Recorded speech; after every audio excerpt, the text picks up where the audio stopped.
On the record.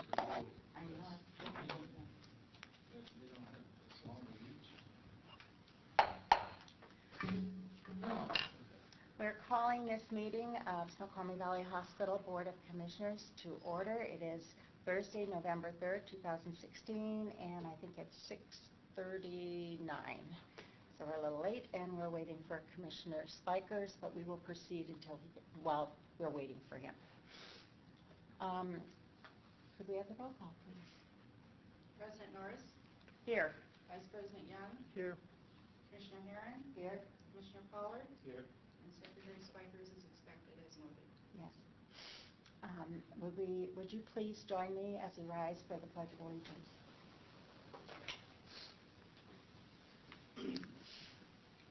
I pledge allegiance to the flag of the United States of America and to the republic for which it stands, one nation, under God, indivisible, with liberty and justice for all.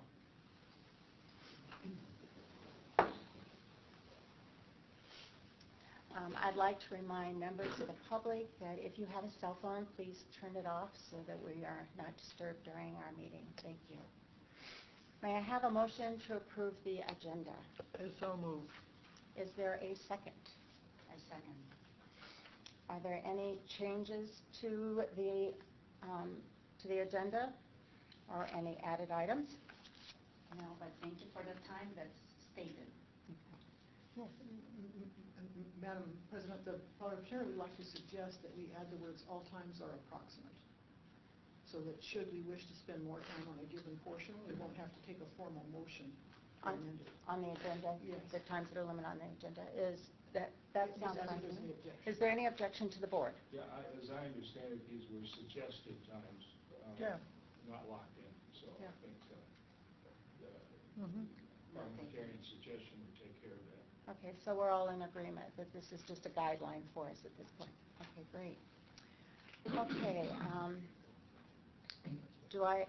we had an approval of the agenda, yes? Did anybody move to approve the agenda? Yeah. And we got a second? Second. All those in favor say aye. Aye. Those that oppose?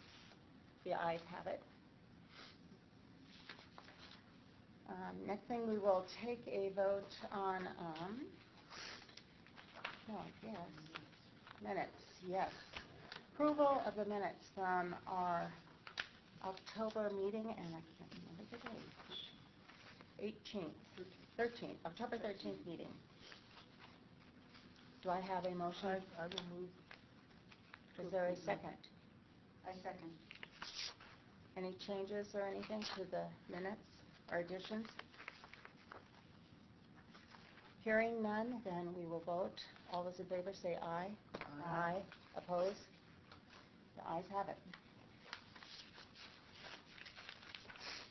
And I need the agenda from me. Okay. Communications.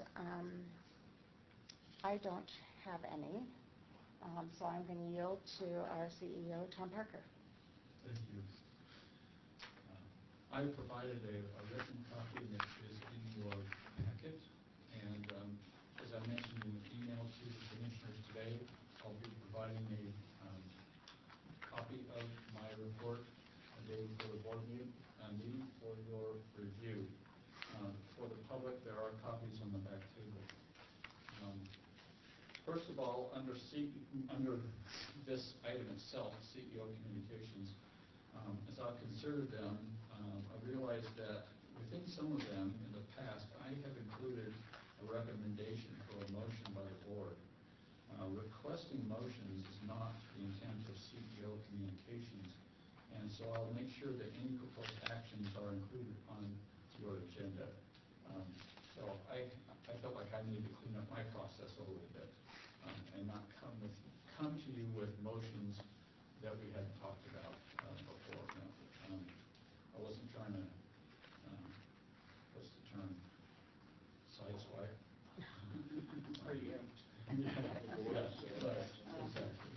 So you'll see anything that requires a motion or, of course, resolution on your agenda, not in these updates.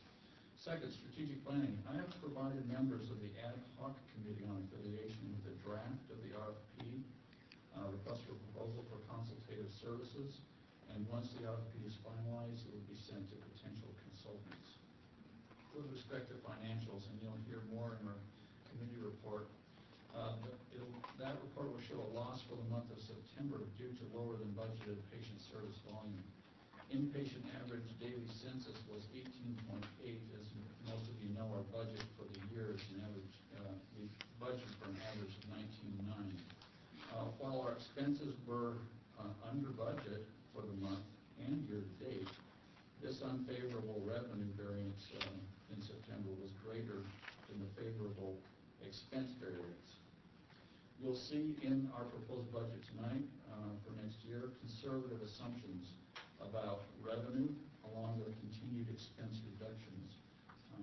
We're really working on a budget that we can achieve. The Finance Committee admonished management to develop a budget that is achievable given the consistency of unforeseeable budget impacts throughout any given year. And that's the commonality that we've seen is there's always something that's unexpected. Inpatient volumes, looking forward, inpatient volumes have been much higher in the month of October. We ended October with an average daily census of 22.6. As I speak, our hospital census is at 25, and we have 5 patients waiting. A night on a dark trail. As most of you know, we allowed Night on a Dark Trail to use our East Campus property. The organization broke all attendance records this year with their event. They had twice as many attendees this year at over 1,200. Just so you know, proceeds for that event go to providing local youth with free performance and drama opportunities. Funds also go to local school drama programs and local food banks. Before I get to critiques and kudos, I want to add a couple other updates. We had a job fair. Actually, it wasn't our job fair. It was the city and the chamber's job fair that we agreed to host back on October 22nd. Commissioner Pollard was here for that. I came briefly. We didn't overlap, but we both saw the career fair. There were over, I think there were 17, plus or minus 17 employers with booths set up in our lobby, and there were over 100 job seekers that came in that day. And we got really positive feedback from the employers about the event, the setup, the ability for job seekers to really quickly go from one booth to another. So I was glad we could sponsor that. Sponsor it in as much as we hosted it. And then we did hear from both the job seekers and the employers, wow, this is really a nice hospital. And that was the whole idea, was to get people into the hospital. Another event that we had a week later was called Flu Shot for Breakfast. And Flu Shot for Breakfast was an attempt to get people to get their flu shots done. And if they come in and get their flu shot with us, we gave them a voucher for breakfast that day. We had 12 people come, 2 of whom were our own employees. So, you know, you keep trying different things and encourage the community to take preventive measures.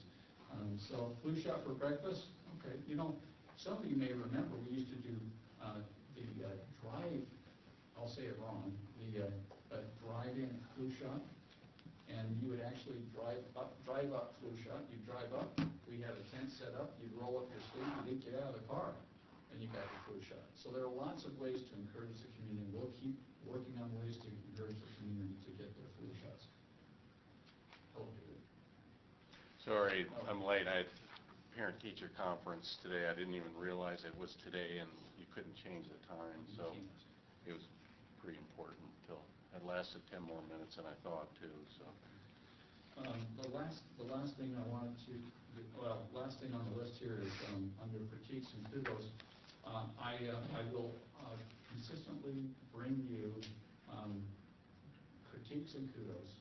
This month, I don't have any critiques that aren't a bit of a sleight of hand, because what it looks like is called a critique, but I've got kudos embedded in it. And it's because the person who complained also said some nice things about us, and so I included that.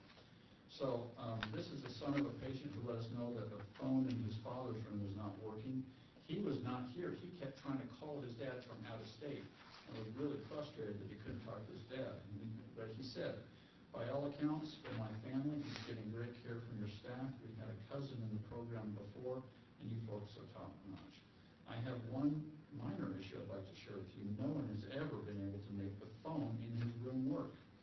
That was the complaint. So the day of the complaint, our IT staff, one of whom, is Jeff here? Oh, he just left. Okay, darn it. Because He's the kudo? Yeah, exactly.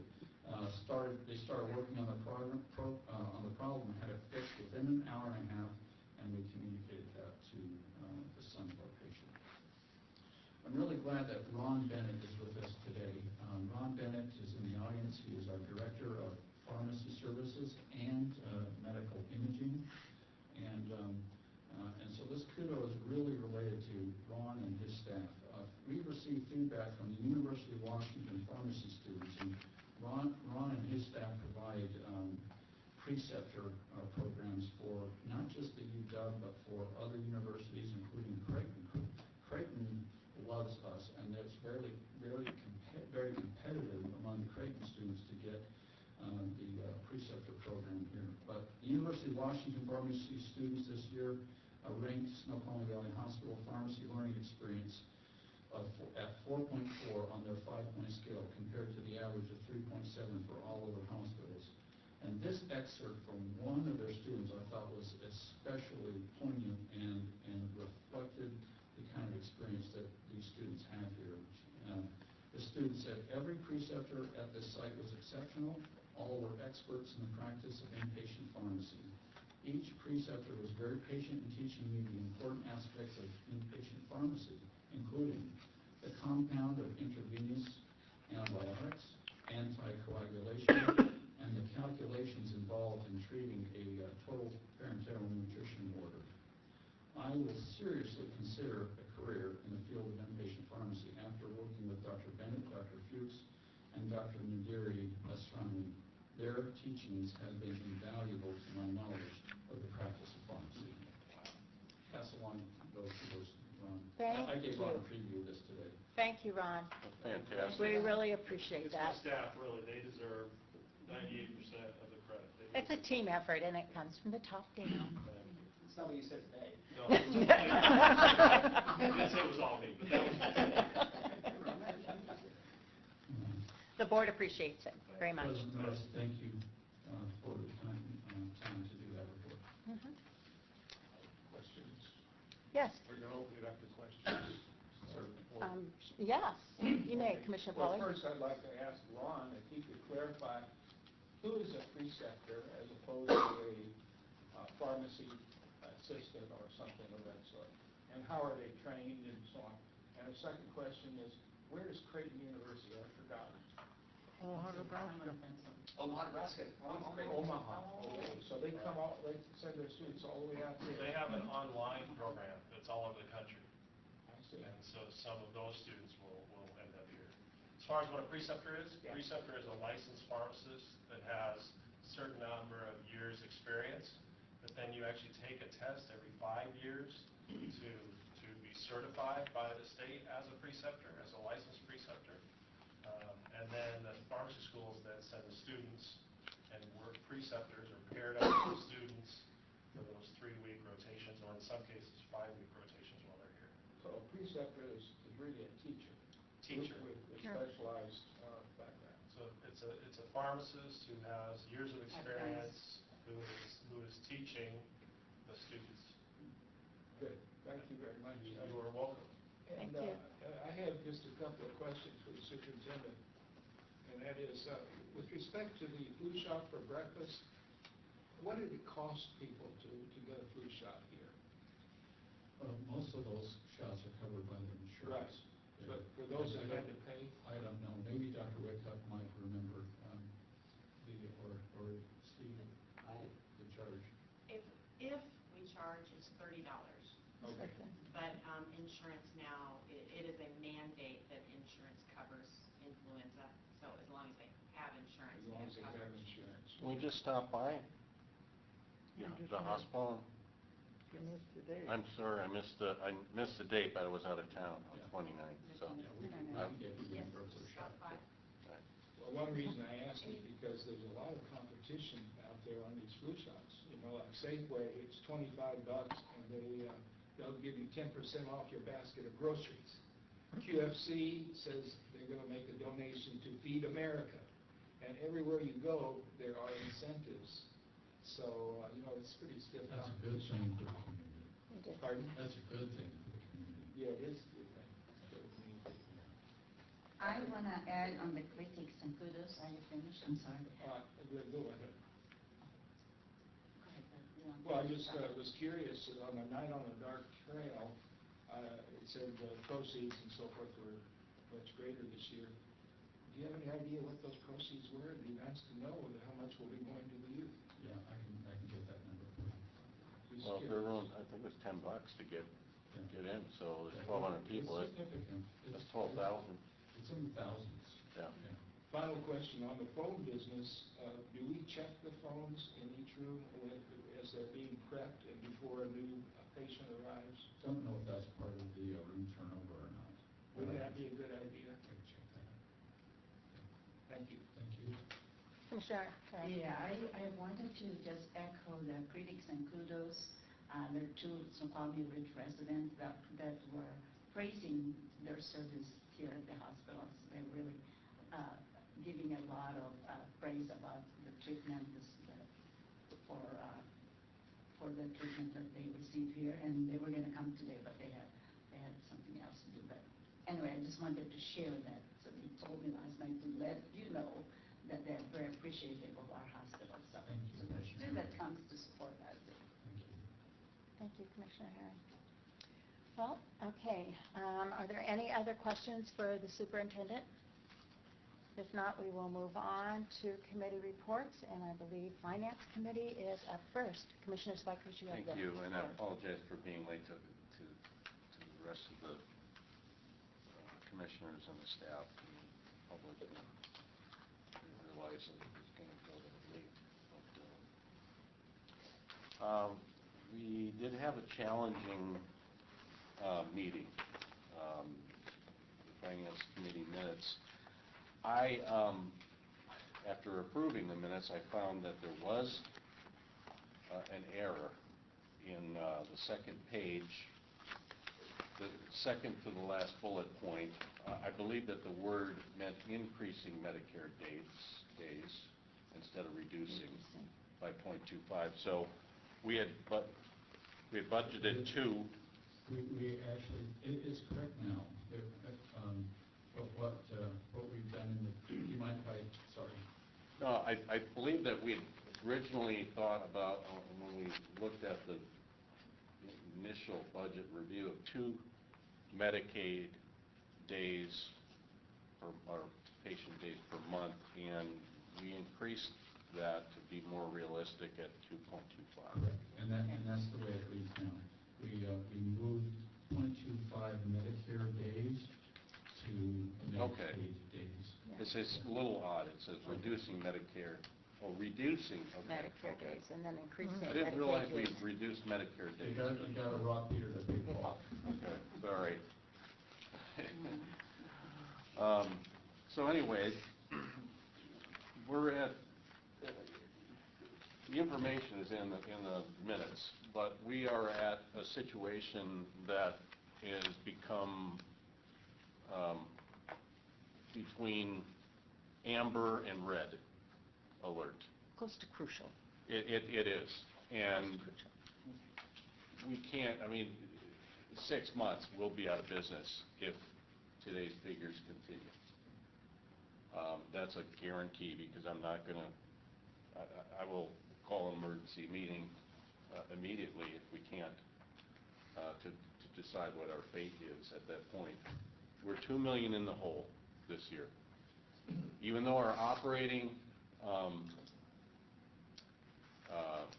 we are net positive operating cash flow, but unfortunately we have a lot of debt that we have to pay, which does not allow us the ability to be in the black. We were supposed to be in the red a little bit this year, but not by this sizable amount. And to the tune of about 1.5 million in the red that we shouldn't be at right now. And a lot of measures have been done, but I think they need to be. I can't say that this has got to stop. Bleeding's got to stop, and it's got to stop immediately. I think immediate measures are in place. We've got Truven, we've got benchmarking, we've got the ID Bailey benchmarking in place. We've rearranged hourly. I mean, we've done a lot of things. It's still, we're still in the red $500,000 in September, and that is due, obviously, to our census, which is, if you look at 18.5, I think that we were at, if we had 22 like we are, or 21 like we're supposed to have, we would be approximately, and Steve, we would be in the black this month if we were at 21. We'd be really close to being breaking even if we would add that Medicare, those Medicare. So it's not like we can't do it, but it's because of where we're at. We got to be more consistent. I don't know how to be more consistent, and I don't know if we can as a hospital unit and in a small. And I'm not. The reason why I'm talking like this is and not going into specifics is because this is what it's really about. I mean, this is not. I mean, it's not rocket science to look at our books and see what's going on. And I don't believe that. I think everything I've ever heard is the staff is doing a great job. Everything, they're doing everything they can. So there's no blame being pointed anywhere at all. But we need to figure out something, and we need to make up $1 million by the end of the year, really, in reality, somehow. I want to let you know we're full right now. Just because you missed that when you got here, so that should be somewhat encouraging. If we can make it $500,000 up in this month and $500,000 next month, we'll probably be pretty good. And I think too, and there's not much public here, but I'm going to say it for the record. It's the payment plan too. It's the Medicaid. Oh, I know. That doesn't cover the costs. So it's not that we're doing something wrong. It's not. No, Tom is taking every one of these Medicaid people that could be and scrutinizing and going through everybody that's coming into the hospital. I mean, there's nothing else you can do, really. There isn't. To take each case by case. On the revenue side. Yeah, right, on the revenue side. So, well, that's where we're really down. Our expense side isn't that bad. Isn't that bad. It's not that bad. Open comments were under budget, but not enough to make up for it. Right. And so we have a lot of fixed costs. If we have we're not making our census, we have to pay anyway. We can't, just say we're going to cut half of the mortgage off or the bond payment this month because we're only utilizing half the hospital. That you just can't do that. So I hope that it turns around. I'm hopeful. I'm not trying to give you the doom clause here, but really, I do a reality check. I'm in reality here. I'm not. I mean, I'm a reality person, and I see what's on the, written and what we've had. And I'm confident we can turn it around by the end of the year. If we only had a $500,000 loss, that would be the best you could potentially hope for, but I know that probably is not going to be possible.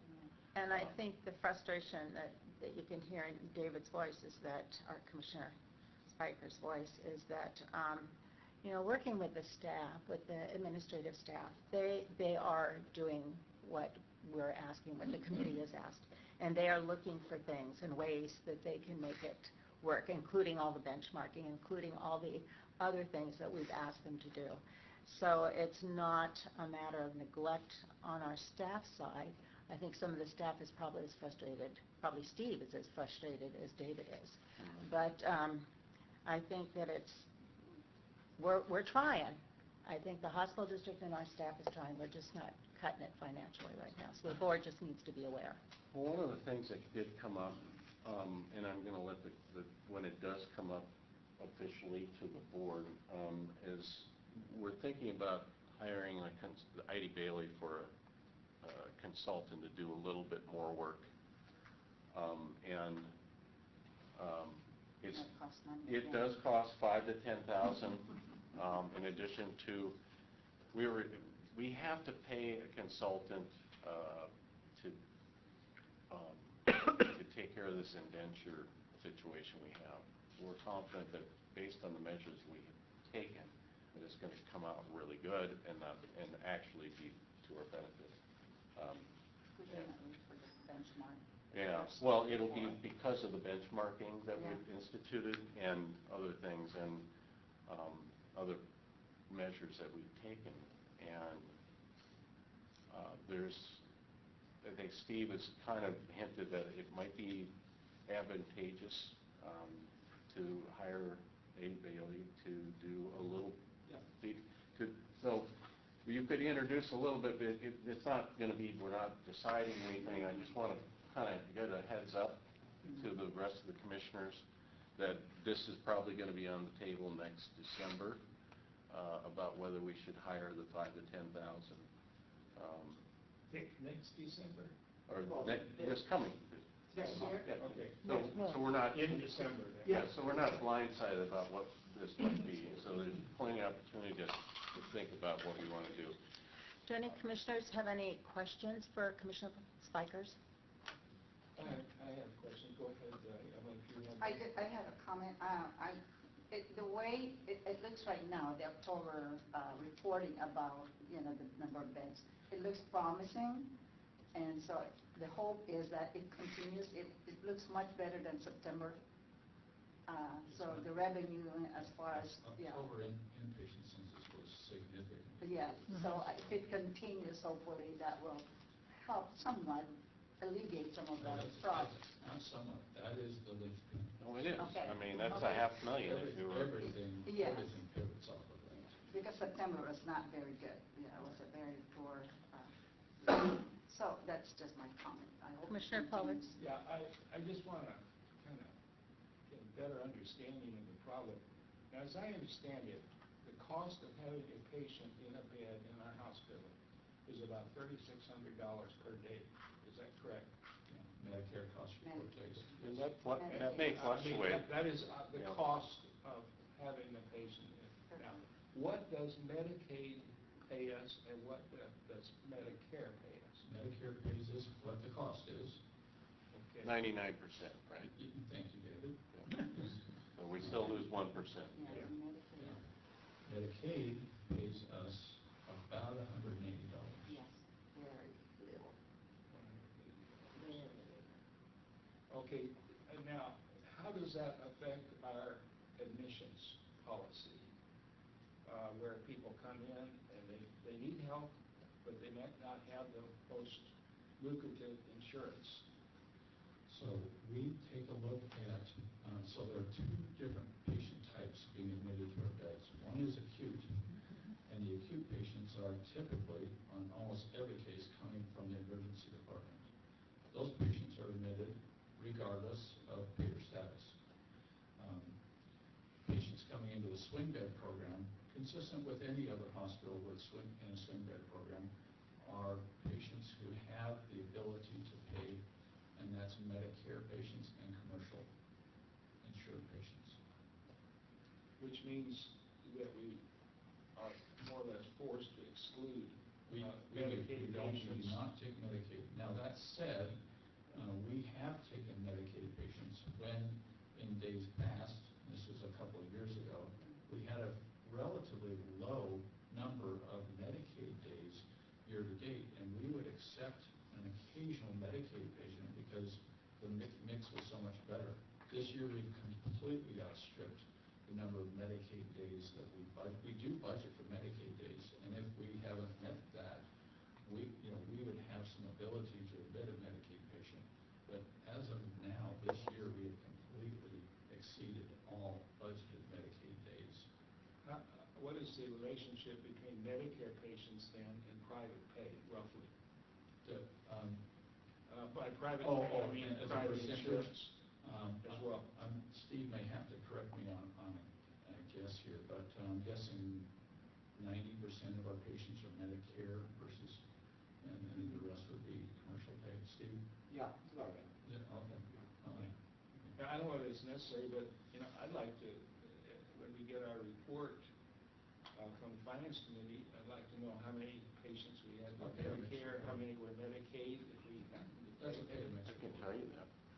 Well, I'd like it, as part of the report. Okay. So I can see that. And how many are private pay?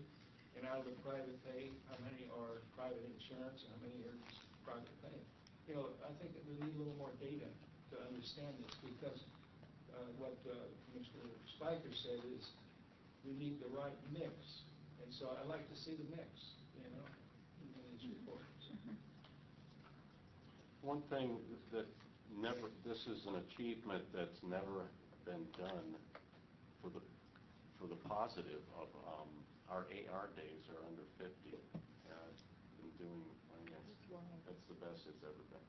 Yeah, that's pretty impressive. So I commend staff for doing a great job getting it down from over 100 days to under 50 in a matter of, 9 months, I believe, somewhere around there. So that's fantastic.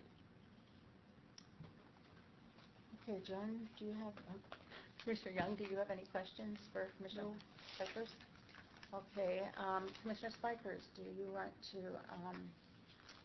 Warrants? Yep. Sure. And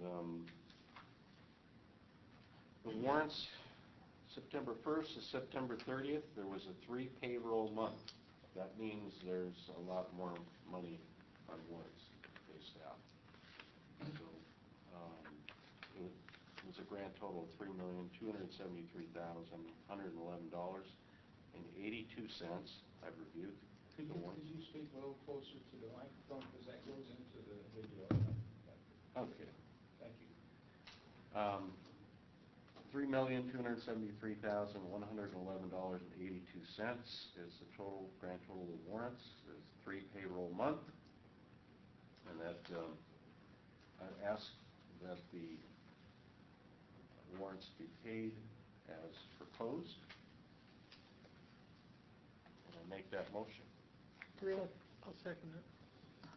all those, is there any discussion? We've in the last few months, we've done this from the committee reports. I think we used to do it as new business, didn't we? Separate from the committee reports? No, at least not while I've been here. Never. I'm going to vote against this, because there's at least one member of the executive team that's being paid an exorbitant salary, and I just can't in good conscience agree. And so that is not separated out. I have to vote against all of warrants and salaries. Okay, is there a motion? We had a motion. We had a motion. All those... Okay, we're ready to vote. All those in favor of paying the warrants, say aye. Aye. Those opposed? Opposed? The ayes have it with one opposition. Okay, moving along, we now have medical committee. Well, you stole my thunder. The flu shots for breakfast was a success. Thank goodness. I'm just going to allude to what was said in the finance report. Year to date, the census in September was 22.3%. We go down to the emergency room, it's moved up a little. Average daily visits are 10, we're budgeted for 11.8. The EMS rodeo has been postponed due to funding, to be rescheduled when the funding is in place. We have a new lab outreach site at Mount Si Senior Center every Monday. It's being well received with full utilization every week for blood draws, anticoag clinic, diabetes testing, and blood pressure. The annual staff meeting, medical staff meeting, dinner is November 16th. We also had a brief debrief on the recent cardiac and stroke care community education opportunities. And that's kind of it. I do want to add something that I have been doing all of my life as a commissioner, is talking up the hospital, the clinics, and the emergency room when you see anyone out and about. And that's the best I can do right now. Commissioner Herron, do you want to add anything to the medical report? Are there any other questions from any other commissioner? Commissioner Pollard. It states here under system-wide, the category, hospital system-wide, it says anyone, we're talking about staff now, anyone who refuses to get a flu shot must mask while at work during flu season. Yes. Roughly how many employees do we have that refuse to get a flu shot for whatever reason? 2. Okay. 1, 2. So when they mask, I'm just curious, since I haven't been in this environment, do they have to change their masks every few hours or twice a day? Or, I mean, do those things stay sterile the whole shift? They're really, it's really to prevent them from Aspirating? well, No. projecting for the, for the cough or sneeze. So they're not putting others at risk. So it's really not a matter of sterility, but if they're uncomfortable with their mask at some point, they feel like they could change it out. There are plenty of masks for them to change out, but they do have to keep a mask on through the day. Related to this, I saw a report on TV where I get my information about how when hospital workers wear their scrubs home and wear them back to work in their cars and maybe even wash them at home, there is an issue with sterilization, that it's far better if they don't wear their scrubs home and that any washing of scrubs be done at the facility. Can somebody enlighten me on that? I'm going to, I don't know if it's enlightening you or not, but back in the day, and Dario can speak to it, we wore starchy uniforms from home to work. Scrubs have gotten a misnomer because most uniforms now are scrub uniforms that you buy at a store, you take care of, you wash at home, you wear them to work, wear them home. Commissioner Young makes a good point. Nearly all of our clinical staff are wearing a scrub, but I haven't seen that report, Commissioner Pollard. I would imagine though it's related to staff that were working in the operating room. And our staff are issued scrubs, and they are responsible for maintaining them just like they would if they were wearing a uniform. So there's not an issue of sterilization, No. riding back and forth in the car and washing in the home? Okay. Yeah, yeah, please, Dr. Wicca. Thank you. Sorry. Yeah, no, please. The issue, the report, the conversation is not really a report, but what you're reading, it's not about sterility in the hospital setting, it's about safety of the home. And so that's why it's highly recommended that hospital staff allow the hospitals to wash their scrubs for them and not take them home because of the safety in your home environment, because you're taking stuff home. And in fact, we have offered to our staff to do that because we share that real possibility. Our staff, though, have elected not to. They would just as soon wash it at home, and they have taken ownership of it. But that is that conversation. It is not about things that come into the hospital. What- The uniforms are never considered sterile. They're What's considered considered a dirty environment would be your home, and what's clean would be, or what's dirty would be at the hospital, and what's clean would be at home, because that's where the infections are, that's where the people that are struggling with wounds, with treatments, it's all here. Well, the report I looked at, there were numerous reports related to this, but the one I saw was concerned about bringing stuff into the hospital. There's So, two environments that are okay. intended. Just a couple other questions, if no one else has a question, Madam Chair. Yes, Commissioner Pollard. It has to do with money, and that is under clinics, it says all clinic retreats scheduled for December 1st. Is that something that involves So, a the cost? medical report. Is this like at a restaurant, or what is this? Dr. Wyckoff can speak to that because she works directly with the clinics, but this is planning for next year. Dr. Wyckoff? Yeah, it happens in this room, in fact. Great. That's the way the commission did it, so that makes sense. Now, what about the annual medical staff dinner that apparently is scheduled for November the 16th? Is that at a restaurant? Is that costing? The cost of food. No cost? The cost of food, whatever, the cafe upstairs. Oh, the makes cost for of us. food only, and it's here? Yep. Oh, great. Oh, that's, okay. Under lab, it says new lab outreach site at Mount Zion Senior Center. Are we still continuing a similar lab at Carnation? We've been doing that for a long time. Okay, it wasn't mentioned here, so I just want to make sure we're continuing. We have how many outreach labs? 7. How many? 7. Where are they? Red Oak, Pardon? Red Oak, Right over. Louise's home, I can't think of the name of. So in Bellwood, University House, Snow Valley Senior Center Incarnation, Red Oak, Mount Si Senior Center, Snoqualmie Valley Elder Care, and Regency. Good. Thank you very much. Thank you, Commissioner Pollard. Is there any other questions for medical committee? And we will move on. Next is a facilities committee. No. Oh, for physician credentialing, I almost missed that, thank you.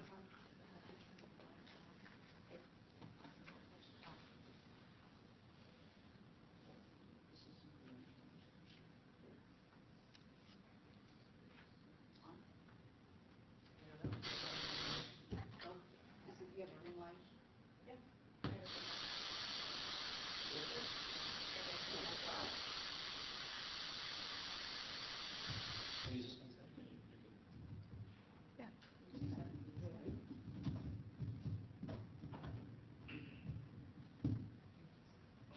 All right. So the Medical Executive Committee met on October 19th. And so we have recommendations for you. We had 2 physicians who were for initial credentialing. These are 2 physicians who are just joining our ER staff. The first is Dr. Gabrielle Coulon, and the second is Dr. Robert Cook. Both of them have been in the industry for a number of years, even working in the local area, and so no issues with their review, and both are coming to you with a recommendation for approval.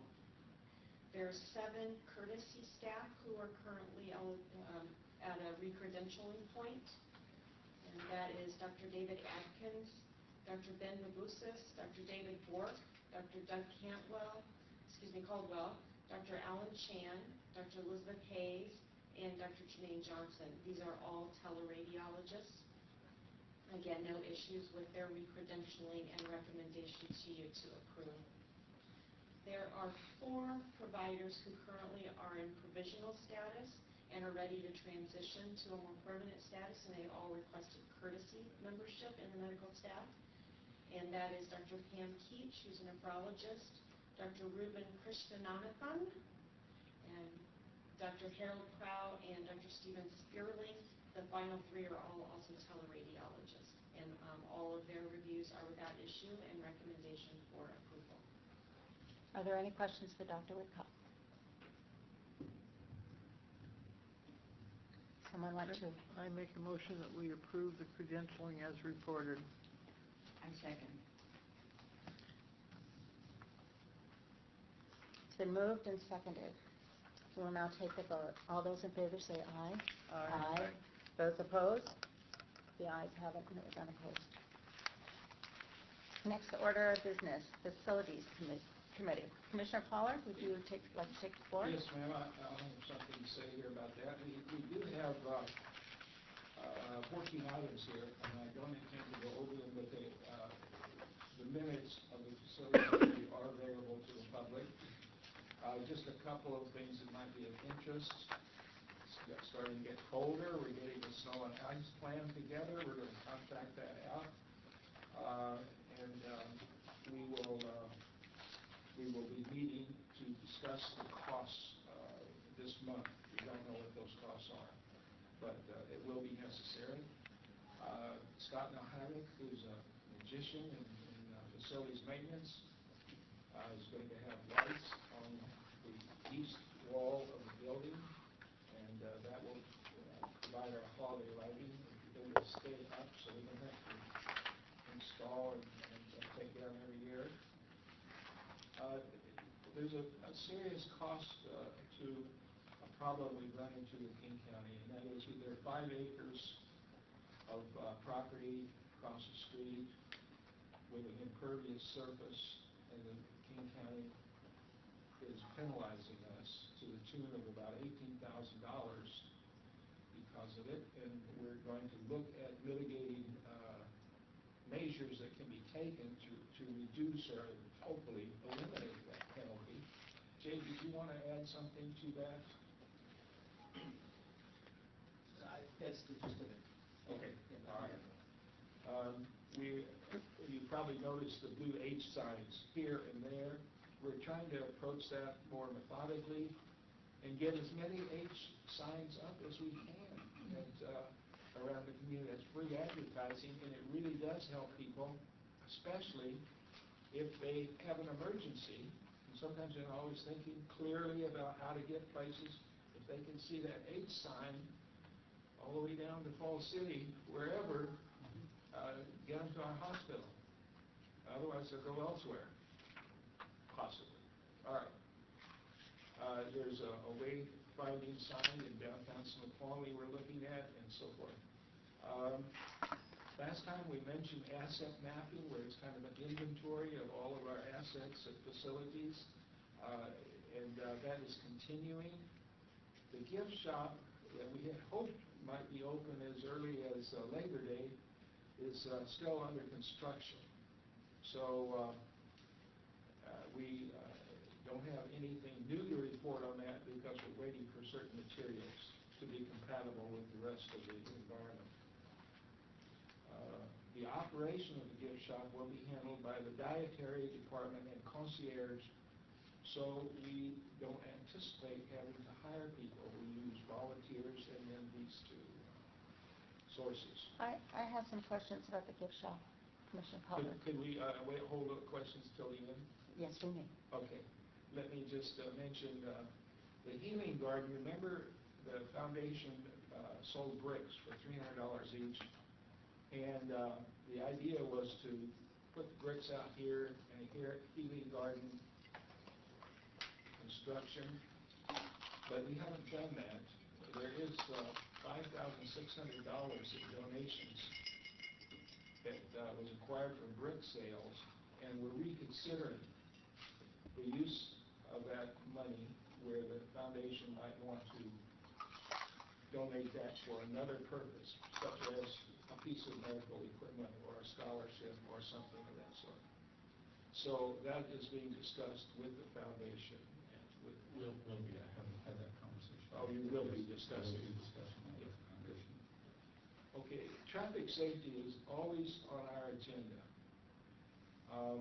I'd just like to mention, if you haven't already noticed, it is very tricky to leave our property and to turn left off the parkway because of the sight distance restriction.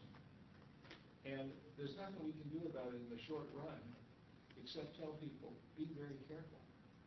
You know, people wouldn't be going 50 miles an hour down there. And that is another thing we're dealing with, and that is that we're talking with the city to see what can be done about speed mitigation.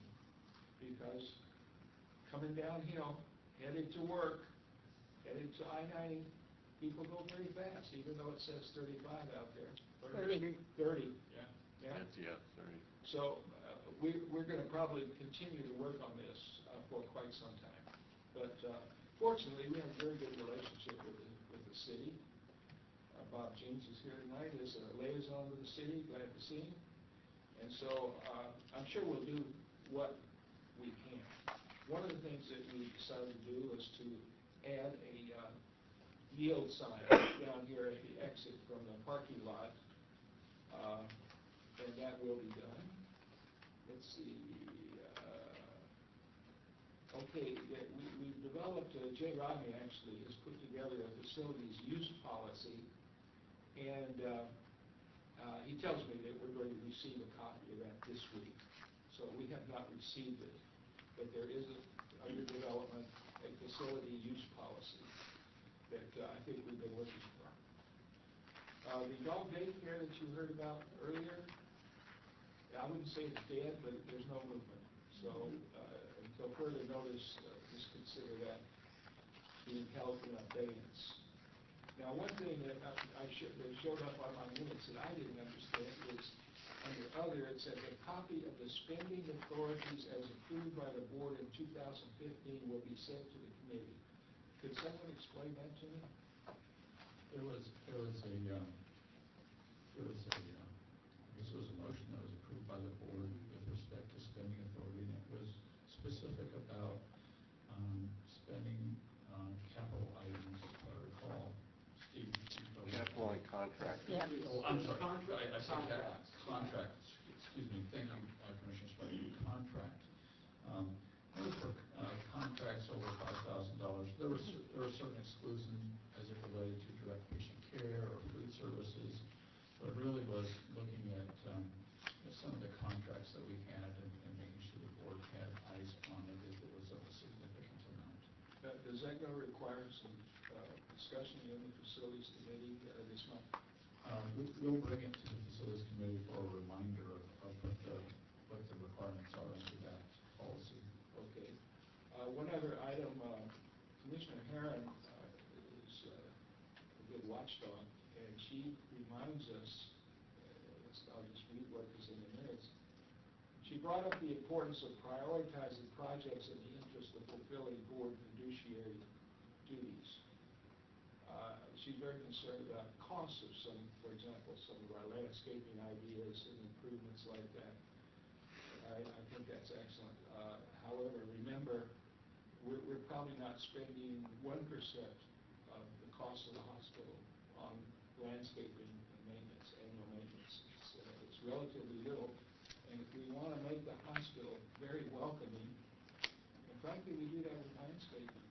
Now, my understanding is that we've got 2 large planter vessels that have just arrived. Is that correct, Tom? I don't know. I haven't seen them yet. Okay. I know they're close to arriving. And we're going to put them at the entrance. That'll help mark the entrance of people. And knowing Scott, we'll come up with something very attractive to go into those planters. So watch for that. That'll probably occur in the next month or so.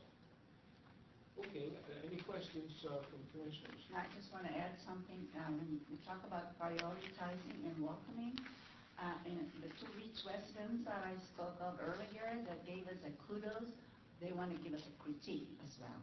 So one of the residents had mentioned to me at 2 o'clock in the morning, he's been here before, but when you're driving at 2 a.m., he had an emergency. He had a concussion, and he was driving.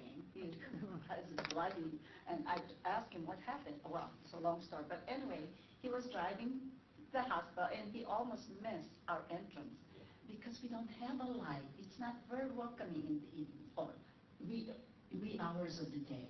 You know, it's okay during the day, but in the evening when there's an emergency, and he was driving towards and almost ended up in the bridge because he missed the turn.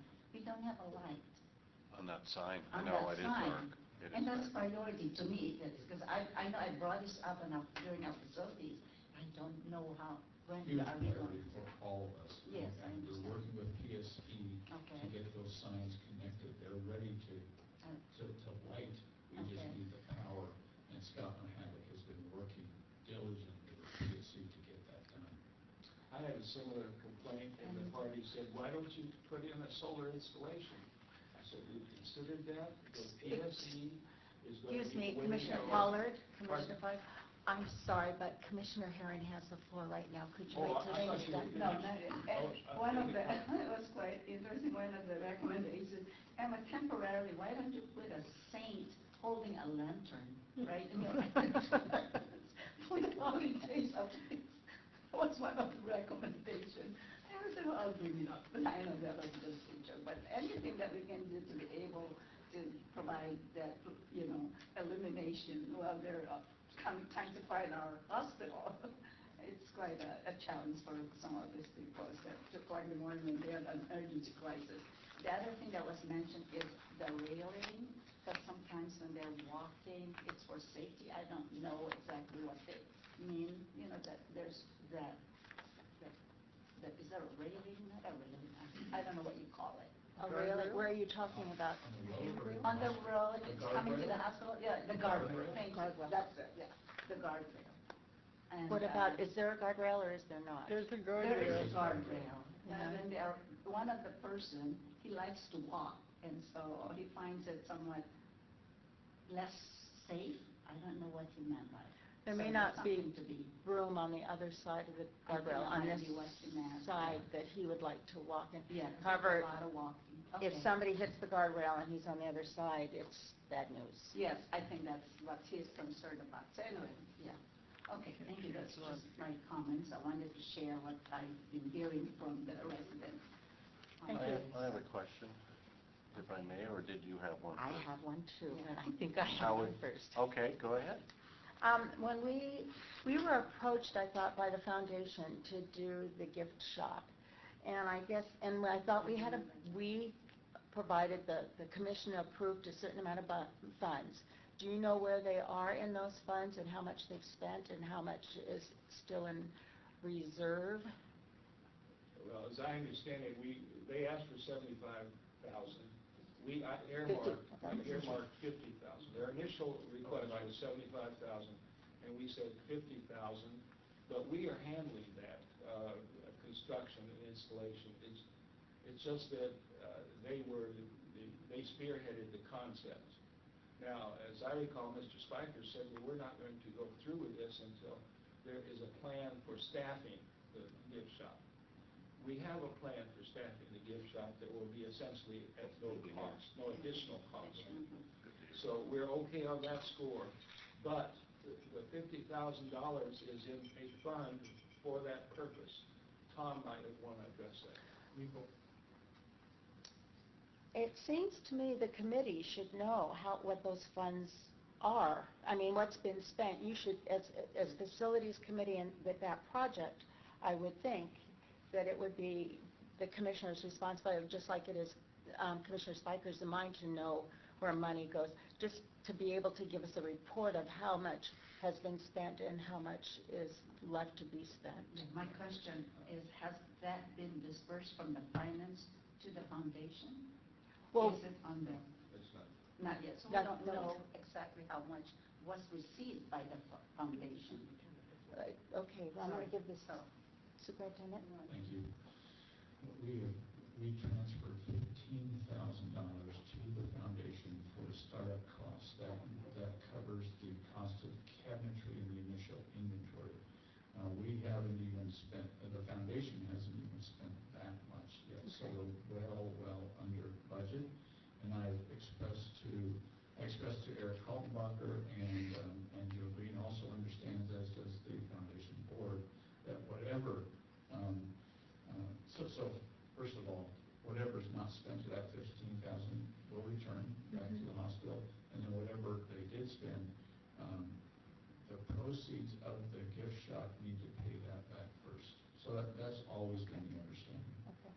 My other question in regards to the gift shop is, I'm not sure I feel totally comfortable with the staff in the kitchen being the ones that are manning that entity. I thought that the foundation was going to get volunteers and that they were going to come from other places. I feel like our staff in the kitchen should be needed in the kitchen and not necessarily have to run out and meet the needs of the gift shop. I think there's... I understand your concern, and that did not come from the Facilities Committee, but from the administration, and I believe Tom wants to speak to that. Thank you, Commissioner. Thank you very much. That was an original concept. I've been working with our Director of Dietary on that, and we've come to the conclusion that we can really cover the gift shop better with our concierge, and so that's really the focus of the staffing. And then there are folks in the community who have expressed already a desire to help with the gift shop, so once it's up and going, then we'll also be getting backup help from folks in the community. Our concierge is also very excited about providing that service. As friendly as they are, I'm sure they would do a good job. They would do a very good job. Thank you. Thank you, Commissioner Pollard. So, David? I have two questions, but I will take my turn in rotation. The first one is for Commissioner Pollard. And I'm looking at the repairs and maintenance costs this year so far. We're 5 times over budget. I have mentioned, and actually I think that there may be some, I think Jay's going to be looking into some potential legal issues with respect to repairs and warranties and representations from the design and construction companies. But I'm very concerned, that, because I'm looking at these things going 5 times over budget.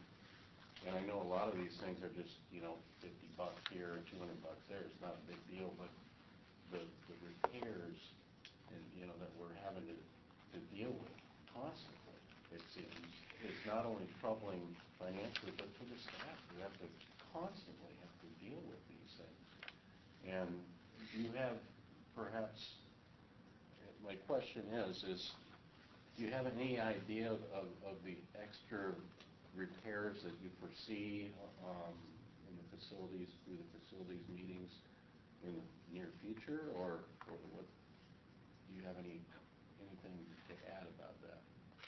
Well, we have the advantage of having on the Facilities Committee the superintendent, and he focuses on these costs primarily.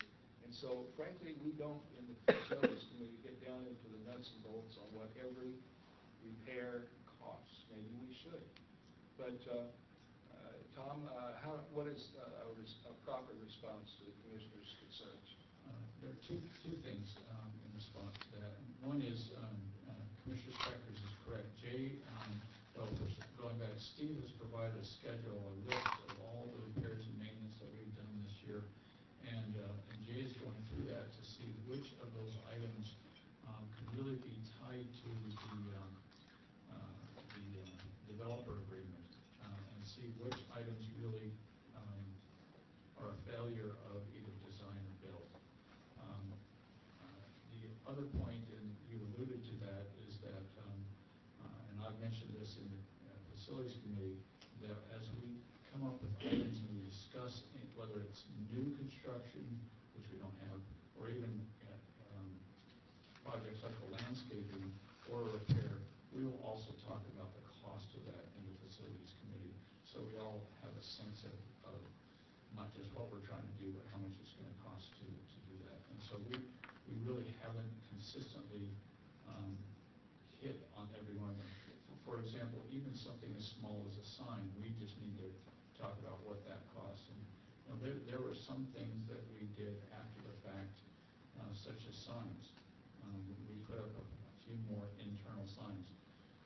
Nobody could predict every kind of wayfinding need that was going to be in the hospital before we moved in. And after a year or so living in the hospital, we figured out, well, we could use some other directional signs here and there. So there are some things that you just find out as you go along, but there are other things such as the sink in the scullery, where I think we have some opportunity to go back to whether it's design or build and say, that really wasn't designed correctly. Or the boiler, which, isn't there a warranty on that? The boiler was covered under warranty. And are we not Also, the staff, the repair people being trained by Hart, is that Yes. correct? Yes, So that's so part of so preventative part maintenance? of that maintenance Yeah. is the maintenance agreement that we have for all of our HVAC systems. Yeah. And this is a facility that has a lot more complexity to it. And so we used the first year of the relationship of the contract with Hermanson to actually help us in operating the building for the first year. And that contract runs through February of next year. And the idea is that our staff gets up to speed because Hermanson is here helping them for the first year. Okay.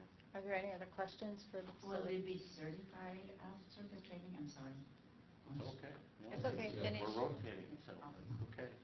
I don't know if there's an official certification, but Hermanson is to give them the training and preparation that they need. Okay, thank you. I've got one more Commissioner. this one's for Jay. All right, let me follow Okay. up on Commissioner Herring, if I may. Oh, okay, yeah, sure. If they're not trained and we're done with our guarantee time, then if they're not certified, then how do we know if we have staff rolling over that the new staff is going to be able to take care of this new equipment? The boiler and that stuff. They will be. Okay, I'm trusting you. All right. It'll be a checklist. Yeah. Okay, Commissioner Spikers. All right, thank you. I'm looking at page 1, and great idea, surface water management thing, but here's the question I have, because I know when you decide to turn it back into green, you do affect the potential future use of that. Correct. And so, do we have some analysis on, let's just hypothetically, I'm looking down the line, maybe somebody wants to turn that 20 acres into something, whatever it is. Hopefully not a Walmart or anything like that, but maybe something that would help the community, whatever. And they look at that and King County says, oh, well, sorry, but now you've got to do all kinds of mitigation in some other property we own down the road. It's going to cost you $5 million, by the way, because all of your property's all green, and to turn it back to. Have you done any analysis on that? Yeah, in fact, we've done a lot of analysis, and maybe we could, the facilities committee's gotten this overview, but the areas of the East Campus that we're going to return to pervious surface really are remote areas of the campus that are not really used for anything now anyways, but they do have some compacted trails that if we remove those from impervious, if we remove those from the impervious category to the pervious category, then it's going to give us that much lower rate classification. Sure, yeah. Without impacting, it's going to be no asphalt that's going to be removed. Okay. It's going to be essentially Is it remote walking areas. trails or? Is it gravel? Is that what it is? Hard gravel? Hard packed trails, yeah. Hard pack for cars? Yes. Yeah. Okay, so I've been on those trails. I mean, I've been driving around and before. You have a permit. You're smart, Alex. I was actually there, we were there with the Kiwanis one year. We were sorting out all of our stuff there one year, so.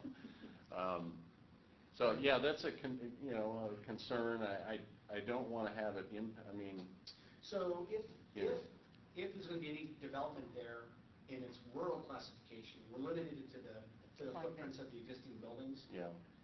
If there's going to be any upzone to urban, that impervious nature, all of the areas that will have been removed from impervious nature, I would think would be that development would be part of a master plan that could be converted to urban level use. Okay. And mitigated. And mitigated. Well, and also too, if you think about it, the upzone to urban is going to also include the installation of sewer, water, and all of those things are going to so radically change the character of that campus, if and when it ever happens. And I think this is a remote concern that. Okay, I just, I guess I don't trust the county. Right. There's a lot of my own, Yeah. Work with them and against them many Right, times, right. so. But that's a valid concern, but it's we need to get to a lower rate classification, because right now we're going to pay $20,000 a year. Well, will that affect, by bringing it back to green, and I say this as a layperson's terminology, will that affect the possibility of keeping it from becoming urban?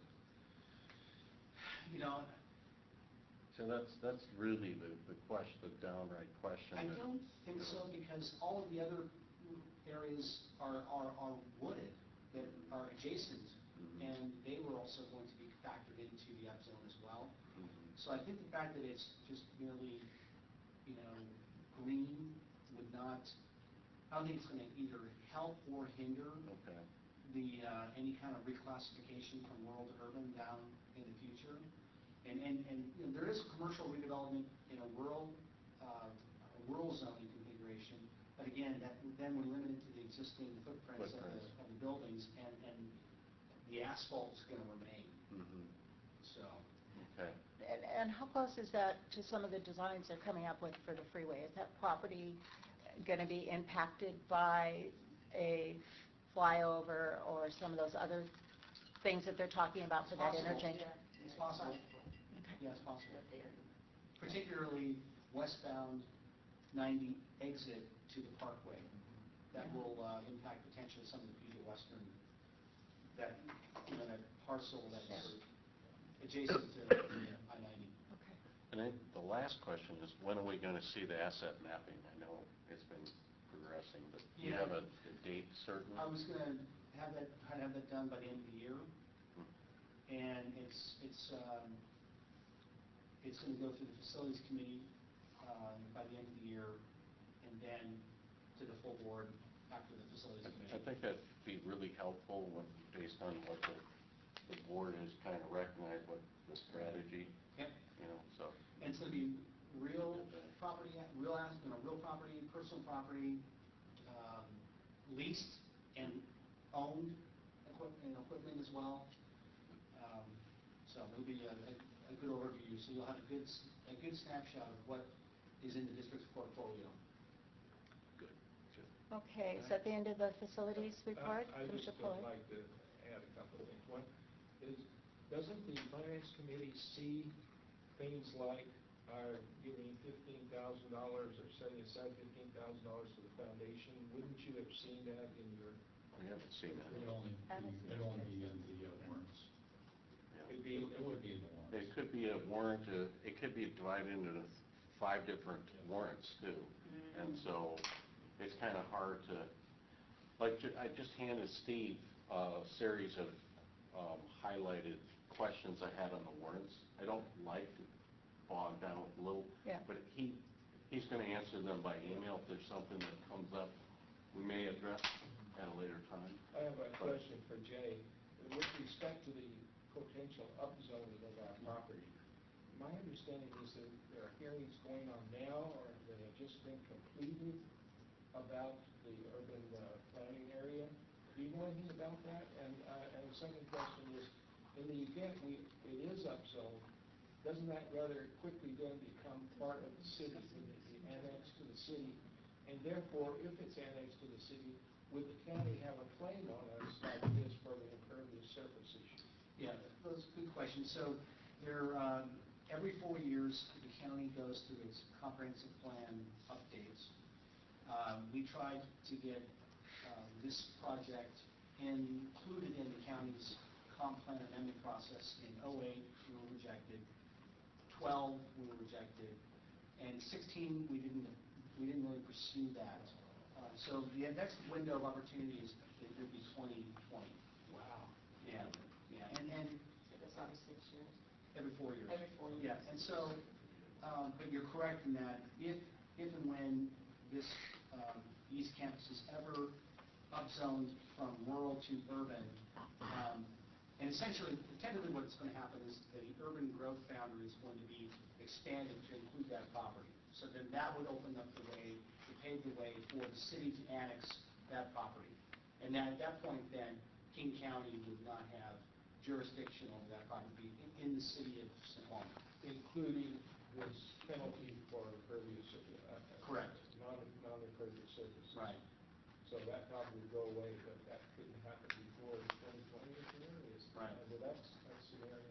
Right. Okay, thank you. That concludes the report and questions. Thank you, Commissioner Pollard. Now is the time that we listen to the public. We ask that you keep your comments to 3 minutes, and we listen while public talks. Is there any public comment?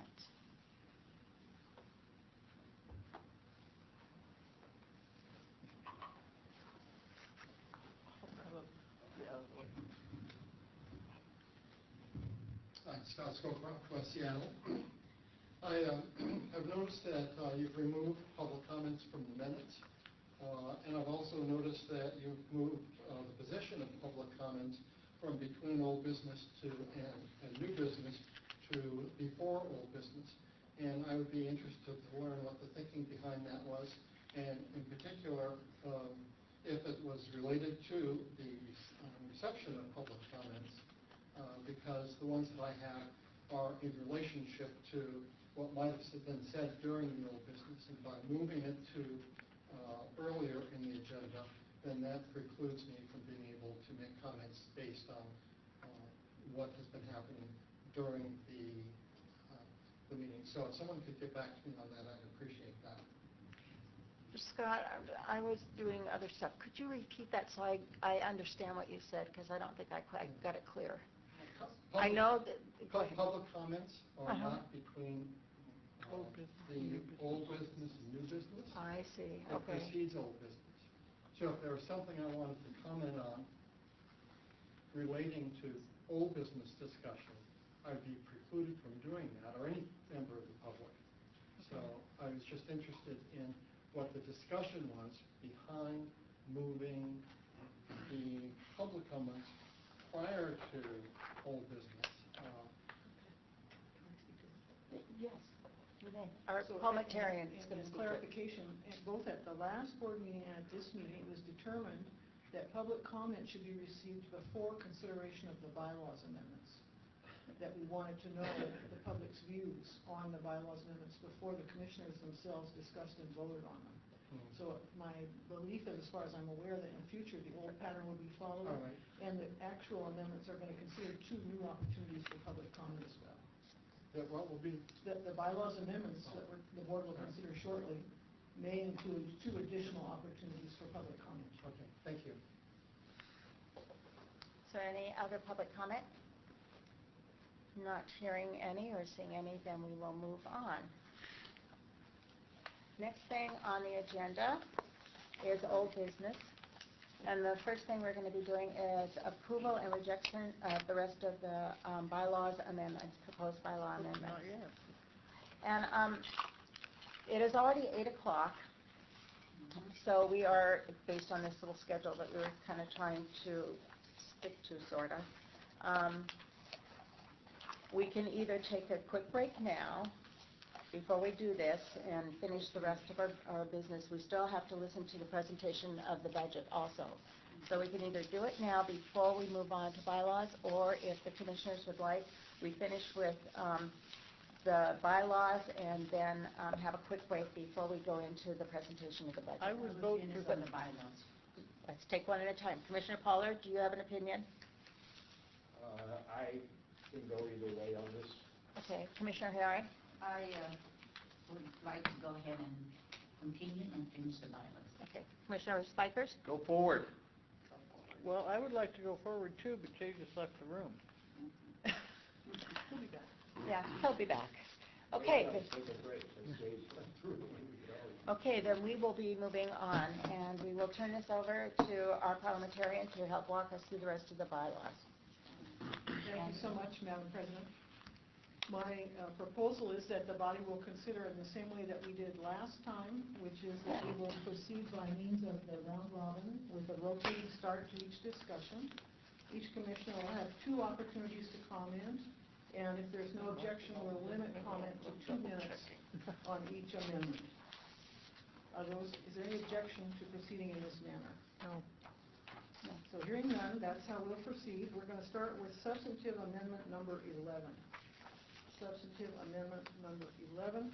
And your chair is going to be working from the text of the bylaws rather than the summary sheet, since there was a slight difference in pagination. So this is page 4 of 17, and it's at the bottom of the page, and the proposed amendment... Page 4 of 17? No, page 3. Page 3. Okay, we have a different set. Just a moment here. Yeah.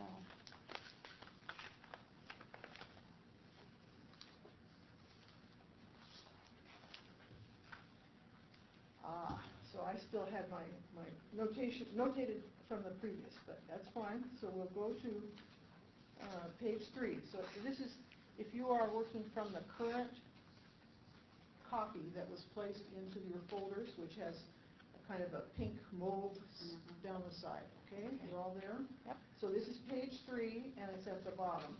And the proposal is to amend by changing the location to the Snoqualmie Valley Hospital and at such other locations as the board may prescribe, and deleting the words from time to time by resolution.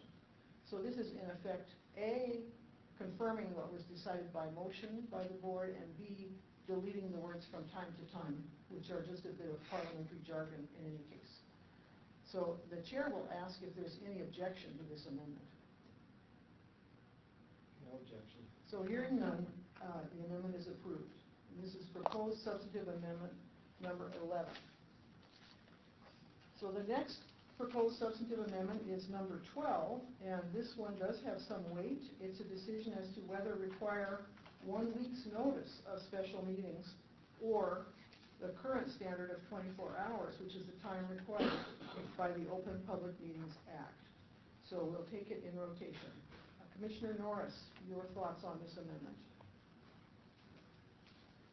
I think we should be consistent with the laws. And if the laws say 24 hours, then that's, as long as we meet that. It's nice if we can do it a week ahead, but I think the bylaws should be consistent. Okay. And could everyone please keep their mic very close? Commissioner Young. I would agree with Commissioner Norris. It would be nice if we could, but sometimes there are special meetings that need to happen without time intervening. Thank you. Commissioner Spikers? I would modify to 48 hours. I don't think that's too unrealistic, and at least gives the staff enough time to prepare something for the meeting. 24 hours, sometimes, we don't get that, and if I'm out of town or somebody's out of town, I mean, it's crazy. I mean, and it is. So I would modify it to 48 hours, but that's my amendment, and I don't, so I would say no, and as written. So the chair will request, if there's no objection, that we first complete the comment, and then we'll take up the amendment, the proposed amendment. Commissioner Herron? To be consistent, I believe 24 hours would be acceptable. Commissioner Pollard? Well, 24 hours is the minimum. I think the law says at least 24 hours, as I recall. It's not recommending that it be only 24 hours, but at least 24 hours. And when we hold these special meetings that are not urgent, that we can foresee weeks or even a month in advance, I think we ought to be fair and open to the public by, yes, giving notice as soon as we can, a week in advance. So it really doesn't matter whether we say 24 or 48 hours, as long as we keep in mind that we want to be transparent, and that would be to give the public notice as far enough in advance as we can. I think it has to do with an attitude of how we communicate with the public. Thank you. So we'll now consider Commissioner Spiker's proposed amendment to strike 1 week and insert 48 hours. Is there a second? Second. Okay, so discussion on the amendment. Commissioner Young. I'm ambivalent. Okay. Commissioner Spikers? I think the reason is pretty clear. 24 hours, I just don't want to get into the public saying we're trying to do this behind their back. And by giving them 48 hours, we're more than complying with the law. And it doesn't put too much pressure on the staff to give that kind of notice. If we have to give, in my opinion, somebody given 24 hours for a really major vote on something or a real major meeting shouldn't be doing that to begin with on a real important issue. So, I agree with Commissioner Pollard. If we know that the meeting and we know that there's going to be special notice, and it's not going to put our staff out to send it out ahead of time, a week or whatever. I don't mind that at all. I think that's proper, and it's called good faith with the public, and so that's my comment. Thank you. Commissioner Herron? I guess my thoughts are the argument of why it was put in the law was 24-hour notice minimum. So I'm rather, ambivalent about it. Thank you. There's got to be a rationale. Okay. Commissioner Pollard? On the 48 hours. I support the 48 hours. What Commissioner Spiker says makes sense. It looks good to the public. We're giving the notice twice as long as the minimum required by the state. But I think more importantly, let's give the public notice as soon as we know that a special meeting is coming. Say a week in advance if we can. It doesn't hurt. All we're talking about is giving notice. It's not about having the staff do anything differently. And here's one thing to keep in mind. Under state law, if we have an emergency or something really urgent, we can call a meeting without any notice. So, it doesn't hamstring us to give proper notice. Thank you. Commissioner Norris? I think 48 hours is reasonable. I think that shows that we're willing to be available to get information out to the public better than what's required, the minimum requirement. So I'm willing to go 48 hours. I don't think that's a huge adjustment. Could I ask a question? Yes, indeed. Why, I'm tried to read this and reread it, 24 hours is the minimum. 24 hours is a minimum, but any special meeting could be called with X amount of days advance notice. Surely, absolutely. So I think we're quibbling over small things. Okay, is there any further discussion on the proposed amendment to insert 48 hours? Second comment, Mr. Commissioner Pollard? I just want to remind folks that I think that's business days. Isn't that to be understood? So, for example, if you give notice on Friday, then that would not be sufficient. And I think in the past, Valerie has made a good effort to put out notices on Thursday on the 24-hour notice business, because we can't count the weekend as days of notice. Mr. Attorney, is that correct? I'm looking it up right now. Well, certainly 24 hours is just 24 hours. If we go to 48 hours,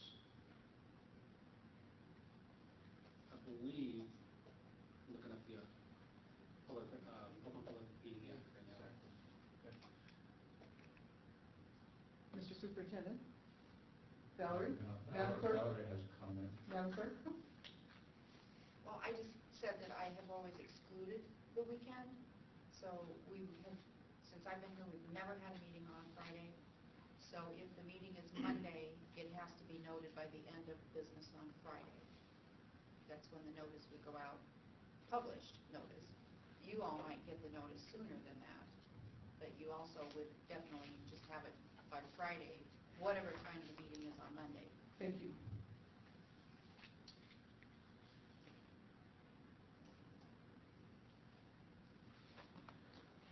It's an interesting question, because I know court rules Yeah, it just says that, always business days. you know, the notice, you've got to provide notice, I'm paraphrasing 4230080.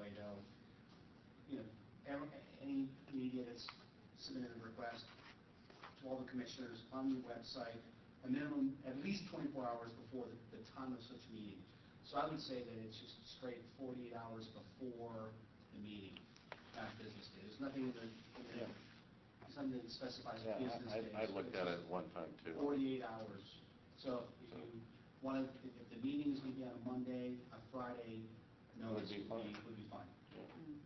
But if it's on a Thursday, then it would have to be on a Tuesday. Right. Which, So the chair will suggest that, since there's a limit to how many amendments to amendments you can have, if possible, the body could vote down 48 hours, and then someone could submit a new amendment that says 2 business days, if you want to try to address that. Or you can simply vote for the 48 hours.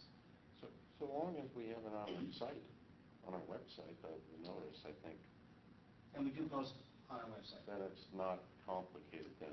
Okay. Nobody's thinking. So let's take the vote on the 48 hours as such. All those in favor of amending the motion to read 48 hours, please say aye. Aye. All those opposed, please say no. So the ayes have it, and the motion is amended. And now, if there's no further discussion, we'll take the vote on the amendment, which is that the language will be modified to say 48 hours. All those in favor, please say aye. Aye. All those opposed, please say no. The ayes have it, and the motion passes. So our next item is proposed substantive amendment number 13, which is on the same page.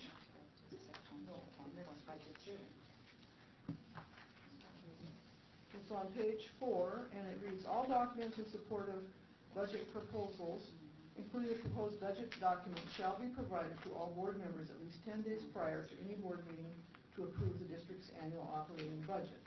The board shall hold a work-study session on the proposed budget at least 30 days prior to the adoption of the district's annual budget. So this is an addition, and we'll start discussion with Commissioner Spikers. A point of clarification. Yes. I'm working with a different copy. Yes. What is the, no, I want to continue working with this because I've marked it. But what number are we dealing with? We are 3.4, budget hearing. Budget. Yes. All right, thank you.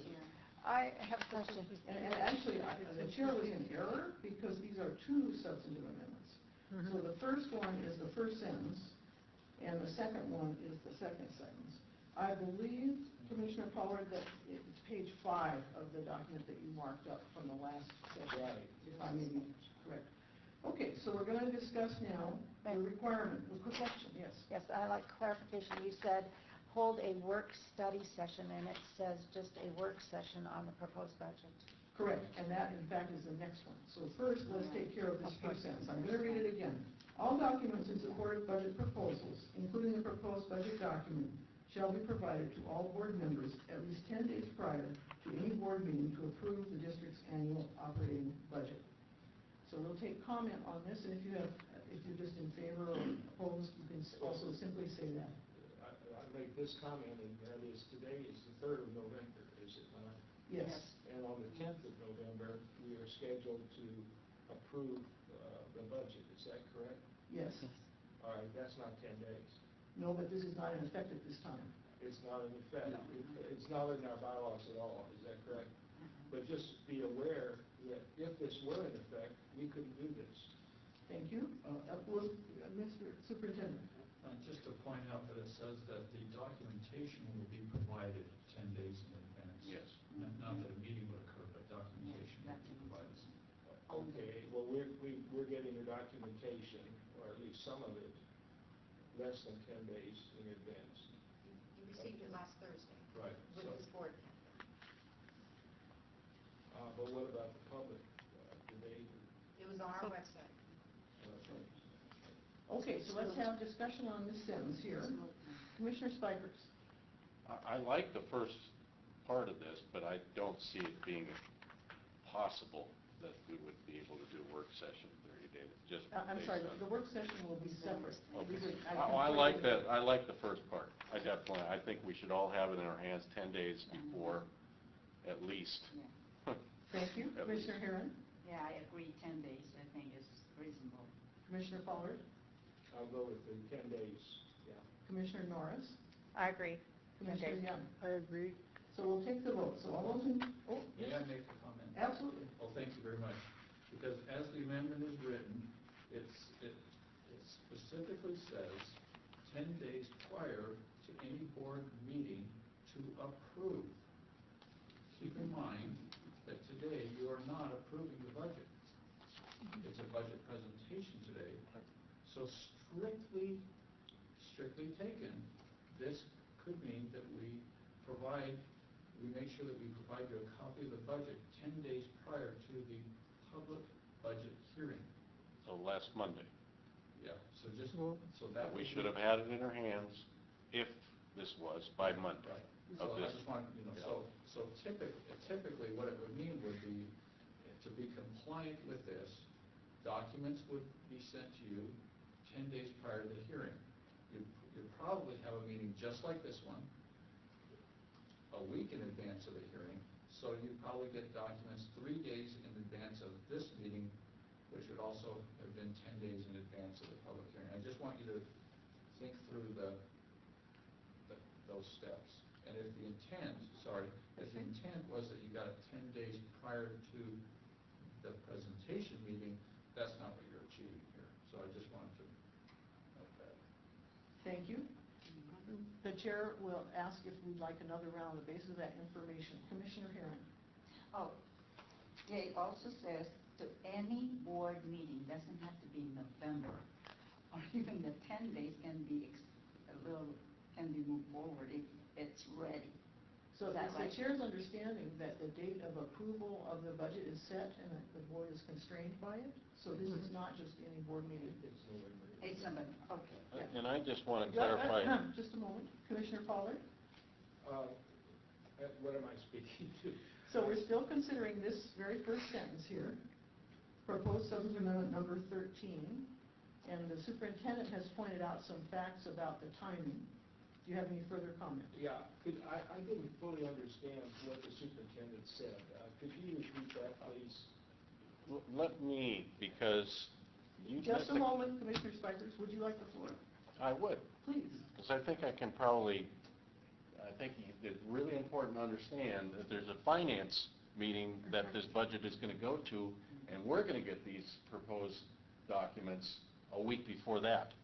And then it goes to finance for a budget finance meeting. And then from there, usually, we're looking at disseminating the proposed budget from there. So, this year we had our proposed, or our finance meeting on the budget about, a week and a half ago? I can't remember. I'll look at my calendar, my handy dandy calendar here. 25th. Oh, the 35th. Clerk has confirmed 31st. the 25th. 25th. Oh, the 25th. So you should have got some documents based from that meeting, I thought. We did not. It was in the packet for this meeting. That's what I thought. Which is a week in advance of this meeting. Well, that to me, it's what we kind of look at, we should be sent out from our meeting and not waiting for, 10 days to give this information out. Okay, further comment So- on this amendment? Just a moment, so Commissioner Pollard, did that answer your question, or do you have further questions? Yes, and what I hear Mr. Spiker saying is, if after the Finance Committee goes through their process, if at that time the commissioners receive what will later be included in the packet, that is, just following the Finance Committee's discussion of the budget, then we'll be in great shape. The issue, it gets a little tighter if we wait until the commissioner packets are distributed with that information in it. Maybe in the future, we could do that, couldn't we? After the Finance Committee has its budget hearing, a budget consideration. The work session for the finance committee. Yeah. I mean, that's Okay, so Commissioner Norris. Steve, is this reasonable? Is what we're putting in here reasonable for finance? You guys could decide, and we'll alter our process. We may start earlier. You know, you may start I'm more earlier. concerned about the accuracy of the information, if it's going to impact, how much information you need to put it before us. Right now, we use August numbers to base our budget on, and we start the analysis. Based on this, we'd probably go back a month and use July. You'd lose small amount of, accuracy is not the right word, but Informative assurance. information, maybe? Assurance, yeah, because you have 1 month less month. It's still doable. There are just other districts in small hospitals that use July numbers. So, and it actually is helpful for you to codify the timeframes, because then we'll make sure, because every time we seem to have a conversation, well, we should have got it earlier. Well, this is codified, we can do it. So what do you guys want, and whatever some of your needs, we'll be happy to do. Thank you. Commissioner Young. I'm just trying to piece together the chronology of the whole thing.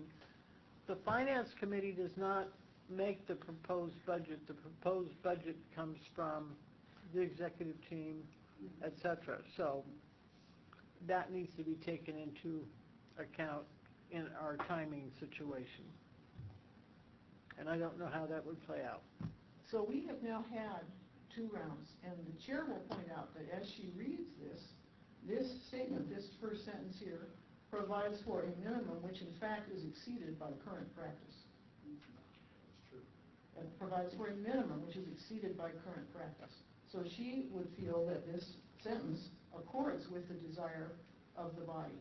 If the body wishes to establish further requirements, those could be done by suggestion rather than by fiddling with the dates more. That would be her suggestion. Now, it seems that people still have ideas, so if there's no objection, we'll take a 3rd round. Commissioner Spikers. Thank you very much. I just want to respond to Steve, and he has a good point on going back to July. August is a month where a lot of providers are on vacation, and so we're not taking that into consideration in a budget. So really, I think this can be all rectified. This could be just fine if we just get a draft and call it a draft budget that could be changed, and the 10 days could be adhered to. And knowing that this draft could change down the line, whatever we have at that time, preliminary or draft, something, so that we can include August. And so I think that would be much better to be considered. I think there's much better consideration for the board to make sure we have a little better figure analysis, especially if August is traditionally a slow provider output month, because That would there make are a it lot of worst people. case scenario. Yeah. So I Okay. think that's my comment. Thank you. Commissioner Herron. I concur with Commissioner Spikers. Yeah, I think the rationale is good. Commissioner Pollard. Yeah, I am sensitive to what Commissioner Spiker said, and he used the term draft several times.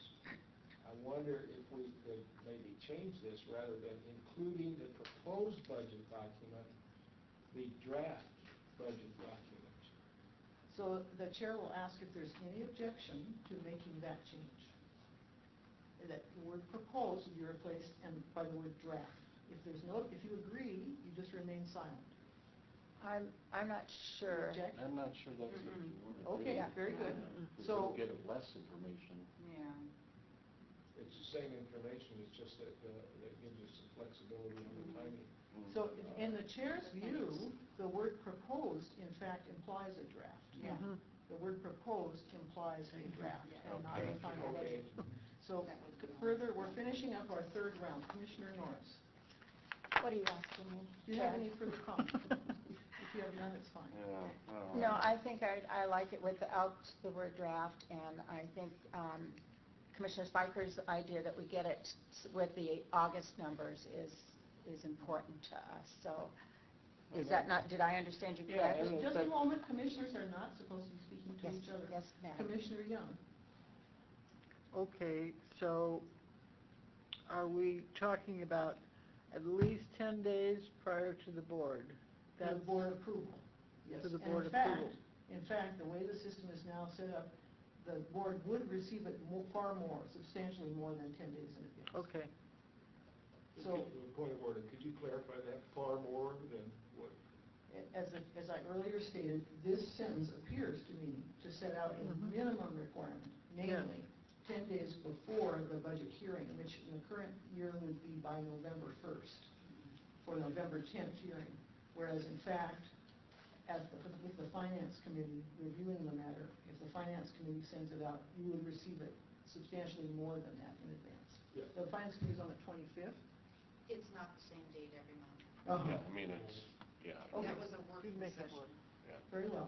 I- But the system that the chair had in mind was that the Finance Committee has to see it before it goes to the board. Yeah. So there is another kind of segment of time before the 10 days that are set here. Are you assuming then that the board would receive the proposed budget right after the Finance Committee has seen it and has recommended? I don't know. I'm not going to try to That's speak to that That's in what I, any detail. that's what I am trying to say, that as a courtesy, I think we could get a preliminary proposal or draft, and from that Finance Budget Committee meeting, and send that out to know that this is not in stone, and it could be changed, and then just to kind of give us a general idea, and then we could have more comments, whatever, in between, and then the actual, the one that we got today is pretty much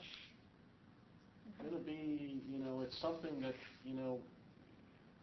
in my mind, the Finance Committee has worked on a lot, back and forth, go back and forth, so most likely, most of the things in there are probably already going to be, you guys are probably going to agree to it because of the amount of work. There may be some small changes, but I just want more people and more action back and forth, I think, prior to. So it appears to the chair that we are ready now to take a vote on this proposed substantive amendment, number 13, which is to insert the sentence, all documents in support of budget proposals, including the proposed budget document, shall be provided to all board members at least 10 days prior to any board meeting to approve the district's annual operating budget. All those in favor, please say aye. Aye. All those opposed, please say no. Abstain because I still don't understand the financial factors. It's still confusing to me. The only way that it would be... Excuse me, but I'm sorry. Debate is not allowed during a vote. Can I Debate, explain my vote? No, you can't. Okay. I'm very sorry. I abstain. So therefore, the motion passes. The ayes have it, and the motion passes. And I believe that the staff will lay out a timeline so that the commissioner can be clear in future about the plan. The second sentence is that the board shall hold a work session on the proposed budget at least 30 days prior to the adoption of the district's annual budget. So in this instance, if we were using 2016 as an example, that work study session would have had to be held by October 10th if this passes. So we're going to take a round of discussion on this. Commissioner Herron? Point of correction. Yes? You said that would have had to be held on December 10th. That would have been November. October 10th. No, October 10th. October 10th. 10th. As an example. Yeah. Yes, thank you. Commissioner Herron? Yeah, 30 days is reasonable. Thank you. Thank you. Commissioner Pollard? Yes. Commissioner Norris? I think 30 days is, I don't know that we can have it 30 days. Yeah. I think 30 days is difficult to meet based on accounts receivable and stuff. It just, to me, I think that's a high expectation of staff. Thank you. Commissioner Young? I agree with, Please speak into the microphone. oh, I agree with Commissioner Norris. Thank you. Commissioner Spiker? I guess, what's the work study session, clarify that, the whole board, or is it the Finance Committee meets? So, I'm 30? sorry, it's work session, not work study session, and it's the chair's impression that this would refer to the meetings which are customarily held on the fourth Thursday at this time, where the board reviews matters in greater depth than it can. No, during the no, meeting. I don't think that 30 days, I mean, I'd love to, I mean, and all, Not with I mean, be on information. the finance committee for, and just knowing the amount of work, it's not like you can just put these figures together in like a heartbeat and actually have some kind of, I mean, Jim and Steve work on these things so hard, over and over and over, and I'm constantly badgering them, and they're coming up, and they have to refigure things, and I just don't, I'd love to, but I just don't think in any right mind that that could happen. Okay, thank you, we'll take a second round. Commissioner Herron? What is Further the magic number if 30 days is not sufficient enough? That's a good question. The chair will ask the superintendent. Thinking about the order of things, if you start with the hearing date, you back up a week to this meeting, there's 7 days, then you back up at least another Week. a week to 10 days to where you had your finance committee work session. That's kind of the way I look at it. So you've got 7, 10, another 10, so really 17 days minimum from the hearing, you would hold a work session. I agree with Commissioner Spikers that work session should be a meeting of the finance committee. It was actually a very productive, it was tough, but it was a productive session that the finance committee had. Here's what I would, do you mind if I make a suggestion? That okay, hearing date back a week to this meeting here. That between this meeting and the going backward in time and the work session of the finance committee be 2 weeks, because what that will allow to happen is the work session of the finance committee to do what it does, then give Steve and Jim enough time, because there are going to be tweaks to the budget that come out of that session, and that's going to take some time. It's going to take a few days for that work to get done before then, because what we want to do then is we want to get the budget out to the board. So that's kind of the timing I'm looking at. So I'm thinking 21 days before the hearing, you would have the finance committee's work session. That's my recommendation. However, this refers to a board work session, not to the finance committee. I know. Right, I know. and that's So why I are you don't proposing an understand. amendment? That the board consider an amendment? Yes. Okay, So so, what number, my question, what is the number? I will compromise if it's reasonable. so the What chair number? will suggest, based on these comments, that the motion be amended to read, the finance committee shall hold a work session on the proposed budget at least 21 days prior to the adoption of the district's annual budget. Yes, Commissioner Pollard. The work session at the present time is closed to public comments, except maybe at the end of the meeting or under special dispensation. Now, are we talking about almost a regular finance committee meeting, which they'll call a work session on the budget? Or is this indeed a work study session where the leadership is taken by the finance committee, but the board meets in that work study session and can ask questions and have discussions? I need clarification. So the proposed amendment was to change this, that it would be a finance committee meeting. So if you don't care for that, we can retain the work session language here and only look at the timing. So the chair will ask, this is simply a suggestion that has been made. So is there objection, and you will say yes, is there objection to changing the words, the board shall hold a work session, to say the finance committee shall hold a work session? Objection is received. I object. Very well. Any other objection? That kills the whole purpose of the work session if the board members can't speak. And that's Can I the way have the a comment? finance committee is constructed. Thank you. these days. Thank you. Well, that's a separate issue, though. That's going to be dealt with Okay. later, I believe. Yes, Commissioner My Young. comment is, we are not the operators or legislators or managers of the district. We govern the district. So I don't think it matters whether it's the finance committee or the whole board who looks at it, because we don't determine the budget. We can have some input into it, but it's not us who do it because we're outside the realm. Okay, so, Commissioner Norris, No, we do. We have please to, speak to the mic and to the chair. we need to approve the budget. That is our job, to approve the budget. And we are responsible for the budget. That's why we have a finance committee. We govern, we don't tell them how to spend every dime. Yeah. But we do have, we wouldn't need a finance committee if we weren't doing that. So we are responsible, that's probably the one thing as commissioners that we're responsible for, is the budget, making sure the budget and the money is being spent appropriately. So the chair is going to make a different suggestion. If the intent is to establish a work session, a full board work session, she would suggest that the words, the 30 days be amended to the 21 days. This would postulate having a finance committee meeting perhaps a month in advance of the hearing, and then time for the finance committee's proposal to go to the board for its work study session, and still have time for the remaining steps of the process. Is there anyone interested in moving that amendment to strike 30 and insert 21? Yes. Okay? Commissioner Pollard? Just one clarification.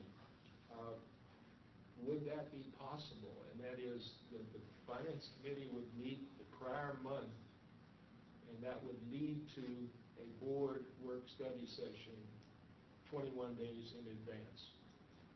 Mr. Superintendent? Steve and I have talked a lot about this timing, and I think if we were to have an additional meeting of, so whether it's the board who has that meeting 21 days in advance, or it's the finance committee meeting, for you guys to decide what you want. But if you're going to add one more meeting ahead of that meeting that's 21 days prior to, now we're into sacrificing August financials in the development of the budget.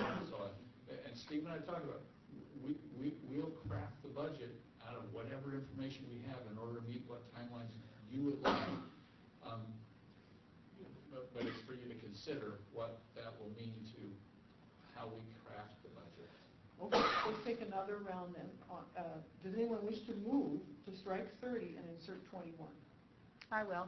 Is there a second? I second it. Okay, so now we're going to have discussion on this proposed amendment. Commissioner Pollard? Well, I just want to point out that unless this involves all of the board, this is not really a work study session for the board. This is simply a finance committee meeting where they focus on the budget, and the rest of us are excluded because of the style of the board, the finance committee. That is, that no comments can be offered. As a matter of fact, other commissioners can't even attend.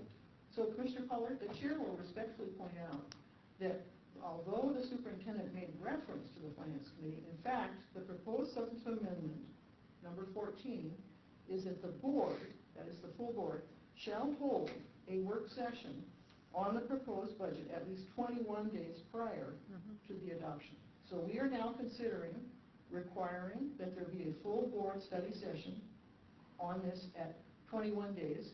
So I would be interested when we come to Commissioner Spikers to hear if he feels that is feasible. Do you have any further thought on it? Are you Yes. addressing this to me? Yes. As long as there is a work session in advance where commissioners can interact. As a matter of fact, some of these figures, we realize they're not ready quite, but there's a lot of work that can be done on the budget without these late-breaking figures, where we can save some money maybe for the district by looking at some of these expenditures and budget projections. So you're in favor, and are you in favor of 21 days rather than 30? I will compromise to go to 21 days because apparently that is most feasible according to the superintendent. Thank you. Commissioner Norris?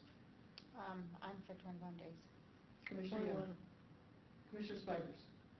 Is this just a yay or a nay, or is it No, just a... debate. Okay. Again, I just don't think, and I'm not trying to exclude board members. That's why I was hoping that we could get preliminary budgets to everybody ahead of time so that we could have a meaningful discussion. I just don't think that at 21 days, you're going to get anything meaningful out of it. And I think it's going to be more of a waste of time to do it 21 days with a full board until after the finance committee meets. So the chair's impression is that the finance committee would be backed up to precede this work And session. then you're not giving a very good, accurate picture of what's going to be expected. So there's a tension between the timing required for accuracy and the suggested consideration by the full board. Yeah. Thank you. Commissioner Herron? I am a little bit confused. The 30 days seems to be a little longer, and then 21 days were very compressed. And it seems like there's more work to do, and why are we cutting it shorter than the 30 days that is necessary for the board to participate, not just the finance committee? So I'm a little bit confused on that. The 21 days, my understanding was the 30 days was way too short. Okay, so that was my, so I thought 21 days, I thought we needed more time to work on, so I thought 30 days would be reasonable. Sure. So the chair's impression, and she please correct if she's wrong, is that under this proposal, under 21 days, the board would have 3 opportunities to work on the budget. The first would be the work session scheduled 21 days before. Okay. The second would be the board meeting the week before, as this current regular meeting is, which is just a presentation, really. And the third would be the adoption hearing. And how does the finance committee fit into that schedule? That would precede that schedule. So theoretically, the finance committee would meet at least a month before in order to allow for a work session 21 days before, and so on. So we'll take a second round. Commissioner Pollard? Well, I just want to say that, again, Mr. Spikers earlier used the word draft, and then we used propose and draft. This thing doesn't have to be cast in concrete. It's to get us started, really. And we can bring in those August figures. I don't see any problem with that. But there's a lot that can be done on the budget without those August figures. We can update it, no problem. So are you in favor of 21 days? I will compromise and go with 21 days as long as the work session that we're talking about involves the whole board. Yes, that is And indeed the what's board being can considered. interact and ask Yes. questions and all that. Yes, indeed. Thank Okay, you. yes. Thank you. Commissioner Norris? I'm trying to understand, is this an addition to what was here prior, this purple, or is it a change by addition, or was there something else This is new. here? This is new. This is a new requirement. I'm not going to vote for this at all. I think there's too many restrictions, and I think it restricts the board, it restricts the executive staff getting information to us, and I think I'm not going to vote for 21 days, and I'm not going to vote for 30 days. I'm not going to vote for this at all. Thank you. Commissioner Young? Whatever the majority Please wants. speak into the microphone. Whatever the majority wants. You may be the deciding vote, so please. Okay, vote. thank you. Fine. Well, Do you wish to speak? Talk to me. No, I'm speaking to Commissioner Young. Have you finished? I'm going to say that I'm going with the 21 days, and Okay. that's it. Thank you. Commissioner Spikers? I'd say me. Okay. So Commissioner Herron? I will compromise. Okay. As long as the board participates in it. So we've now had our stipulated round of discussion. Apparently Commissioner Pollard has a further comment. If there's no objection, the chair recognizes the commissioner. I'd just like to point out that there's one dimension of this that we haven't talked about and considered. Please speak into the microphone. Oh, yes, thank you. One dimension that we haven't really considered, and that is public involvement and public notice. That is, the public should also have an opportunity to provide reaction, input, and so forth on our budget, because they're paying taxes. So I think we ought to consider that. But at any rate, I will compromise and go with the 21 days. Thank you. Just as Commissioner Herron, as I understand it, said she would do. Thank you, very well. Is there any further comment? Hearing none, we'll take the vote. All those in favor of amending the motion to strike the number 30 and insert the number 21, please say aye. Aye. All those opposed, please say no.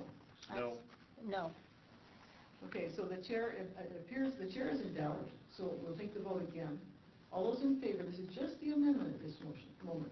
All those in favor of striking 30 and inserting 21, please raise your right hand. Thank you. Hands down. All those opposed, please raise your right hand. Thank you. Hands down. The ayes have it. So the motion is now amended to read 21 days. And so now we're going to vote on the motion as amended. The board shall hold a work session on the proposed budget at least 21 days prior to the adoption of the district's annual budget. So we'll take the vote by show of hands. All those in favor, please raise your right hand. Thank you. Hands down. All those opposed? Thank you. Hands down. The ayes have it, and the motion passes, and this amendment is adopted. The next item is substantive amendment number 15, which is to add the language about work study sessions on the fourth Thursday of each month. The chair will read it. The board shall hold monthly work study sessions on the fourth Thursday of each month at 6 p.m. at the Snoqualmie Valley Hospital. These sessions are not mandatory in attendance by board members. Board work study sessions are public meetings and will be conducted in accordance with the Open Public Meetings Act. So we'll take discussion on this amendment. Commissioner Norris. I'm not sure what page we're on. It's on page 4 at the bottom. There we go. Okay, Section thank you. 3.5. Yes, section 3.5.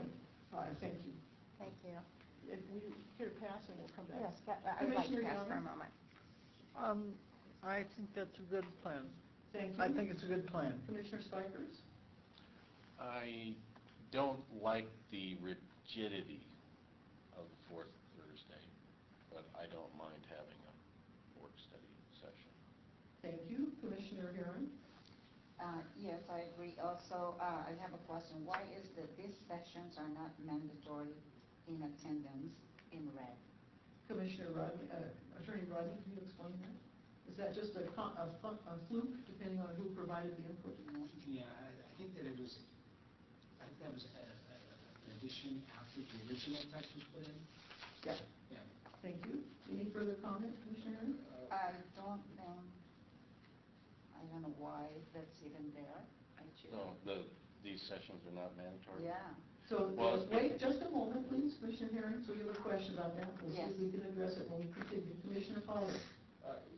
I think the reason that this was put in here is that if a commissioner misses 3 official meetings in a row, that there could be repercussions. By putting this in there, then it's clear that this is a work study session. It's not the same as a regular meeting, where if a commissioner misses it, he or she should be either excused or not excused, and 3 non-excusals can lead to difficult circumstances. Thank you. So I think that's why that's in there. Thank you. Have you any further comment on the proposed amendment? I'm sorry, Commissioner Pollard. Oh, well, I think it's a very reasonable thing. Now, I will mention that I have heard complaints from the public that 6:30 p.m. is too early because people want to go home and get a bite to eat or something. Now, I know 6 and 6:30 is convenient for staff, and I know some of our staff live a distance from the hospital and they want to get home. But, looking at it from the standpoint of the public, I would like to see us consider having our regular meetings at 7 p.m. It would have served well tonight because people have a hard time getting here. And as far as the work study sessions go, especially because winter's coming on, I could live with 6 p.m. on the work study sessions, I suppose. But again, remember that complaints are coming from the public about this not being convenient for public participation. Thank you. Commissioner Herron, did you have a comment once that was clarified? Yes, the mandatory part, I'm a little bit more, because I would like to see that all the commissioners take part on this work study session to hear everyone's input, because those that are absent, they may not, give their wisdom to the, whatever the topic that we are. So I am a little bit, hesitant about why. I think it should be mandatory so that we only meet a few times in a month. So my concern would be, The chair I'd will like to ask the have. attorney, Mr. Rodney, could you make sure everybody understands the point about missing 3 sessions? Right, and Commissioner Paul is correct that if there is an unexcused absence from a meeting. The key is unexcused. Right. And a meeting is defined under the RCW as either regular or special. And so if there's more than 2 unexcused absences, and that then kind of contemplates 2 successive months in a row, then that could be the grounds for disciplinary action against the commissioner. Including dismissal. Including, well, Which potentially happened. a recall. Right? Only- No, not recall. only- In the only- city of Linwood, a commissioner was dismissed after she consistently missed more than Well, 3 meetings. It would require though a vote. By the council. Correct. Yes, by the council. Right. Thank you. So we still have Commissioner Norris on this round, yes? Well, I was concerned about the mandatory also, and I also have an issue with the Thursday. We've decided what exact day it is, and I know at least 2 of us on this board have Thursday commitments, and so I have a problem with the day Thursday. I would rather it be a different day of the week. So the chair will suggest, if there's no objection, that we consider an amendment to say something like these sessions may be rescheduled if necessary, or some flexible language. For instance, the 4th Thursday of this month is Thanksgiving. That's all. And so all it would take is a clause in there saying that there is flexibility. Commissioner Pollard. On that point, could we say the 4th week rather than the 4th Thursday? And it could be even on a Thanksgiving week, you could meet Monday, And the idea is to give flexibility as to what specific day.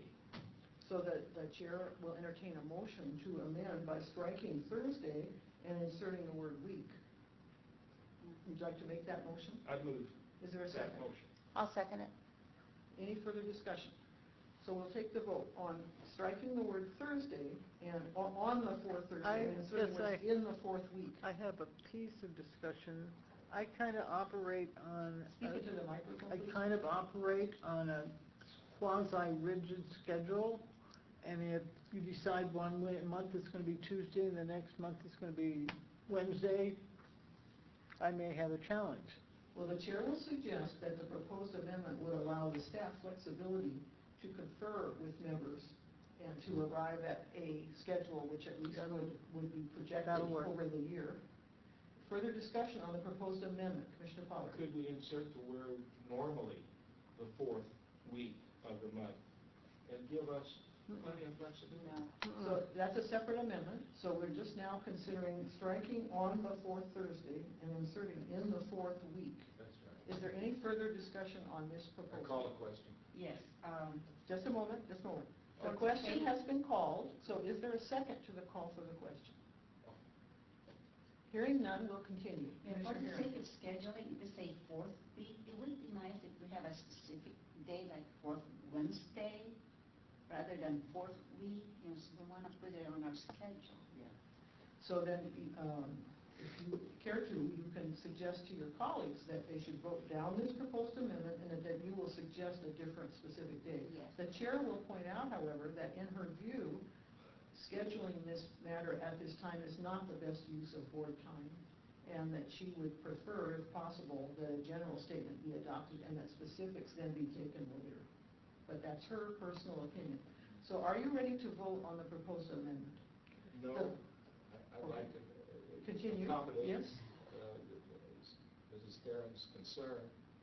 It would be good to identify perhaps a Please normal... speak into the microphone. It would be good to identify a normal pattern, and that would be to use the word normally during the 4th week, or you could say normally on Tuesday of the 4th week, subject to change, or something of that sort, to give flexibility. So, the chair will suggest, if you wish, that we withdraw the proposed amendment. If there's no objection, Commissioner Pollard, if you wish to withdraw it, and at least propose a different amendment by substitution, which will be a different sentence reading. The board shall normally hold monthly work sessions on an established day of each month at 6 p.m. in the Snoqualmie Valley Hospital. Sounds good to me. I'll withdraw my original motion and make that one. Okay, so the board will normally hold monthly study sessions on an established day of each month at 6 p.m. in the Snoqualmie Valley Hospital. Is there a second? I second. All right. Sorry, but established date, didn't we say during the fourth week? Well, we've withdrawn that, Oh, I'm sorry, okay. and we're proposing an amendment by substitution. I thought we were just withdrawing the Thursday. No, we're proposing, the chair has proposed and Commissioner Pollard has moved an amendment by substitution in which a new text is substituted for the previous one.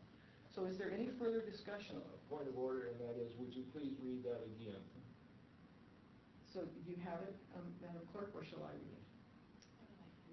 Thank you. The board shall normally hold monthly work-study sessions on an established day of each month at 6 p.m. in the Snoqualmie Valley Hospital. Yeah, I think we need to establish, I'm sorry, I misunderstood. I think it should be the fourth week, and I think the staff would prefer it to be the fourth week because of the demands of getting ready for the next board meeting and recovering from the prior board meeting. So I think, if I could, withdraw that motion and do something like that. That is the fourth week on an established day to be determined. Something like nuts. that. I'm telling him to walk out of this meeting right now. Excuse me? Really, I'm just, Let's go on. Excuse me, Commissioner Spikers. I'm tired of this.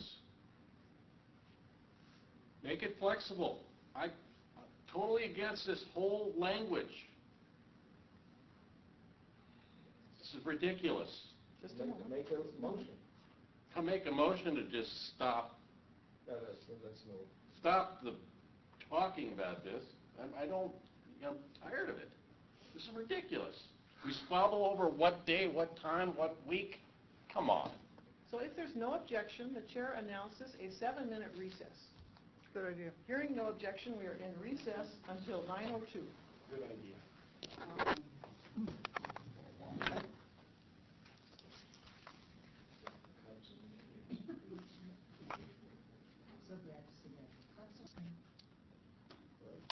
So the chair will make a couple of suggestions. First, she requests that Commissioner Pollard request permission to withdraw his proposed amendment.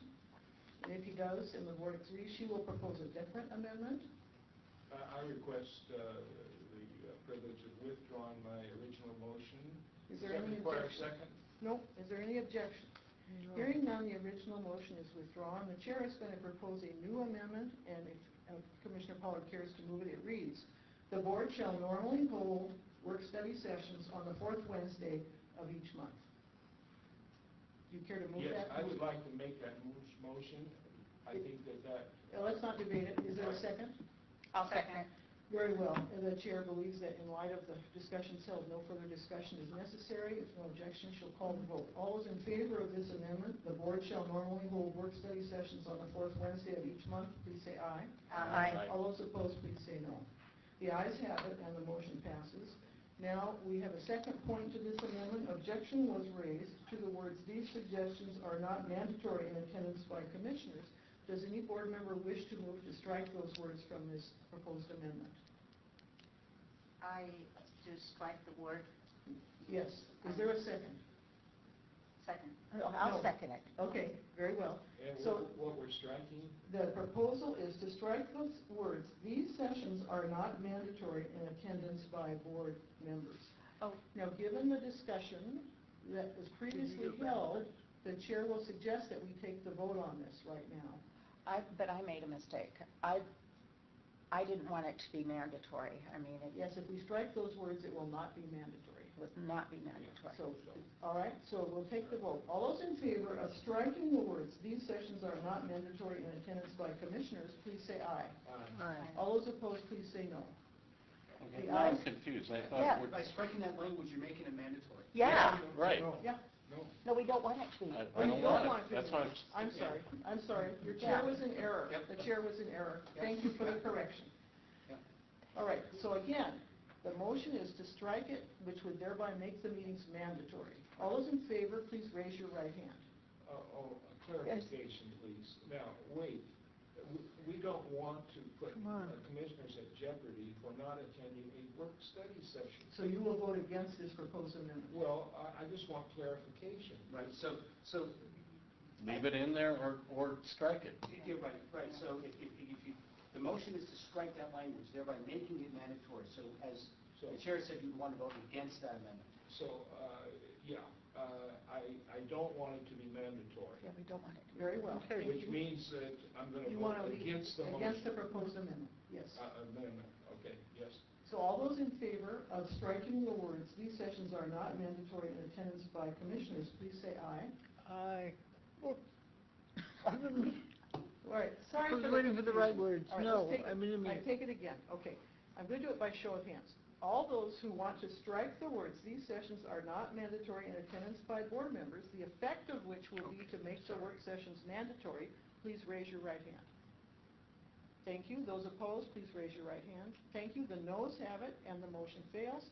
Now we will vote on the motion as amended, which reads, "The board shall normally hold work-study sessions on the fourth Wednesday of each month.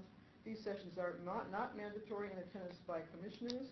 Board work-study sessions are public meetings and will be conducted in accordance with the Open Public Meetings Act." All those in favor, please say aye. Aye. All those opposed, please say no. Mm. The ayes have it, and the motion passes. The grunt loses. Now, the chair will suggest, in the interest of time, that for the next remaining amendments, we have simply one round of discussion, so that we can hopefully get through them this evening. The next item is proposed substantive amendment number 16, which inserts a public comment period at the beginning of each regular meeting after the flag salute.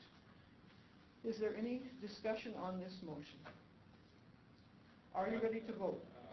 One point of discussion is that when we had Andrew Ballard here, our consultant for our Yes. strategic planning session, he urged us to have a public comment item at the beginning of the meeting, so people who want to come and just make a comment don't have to stay for a long meeting.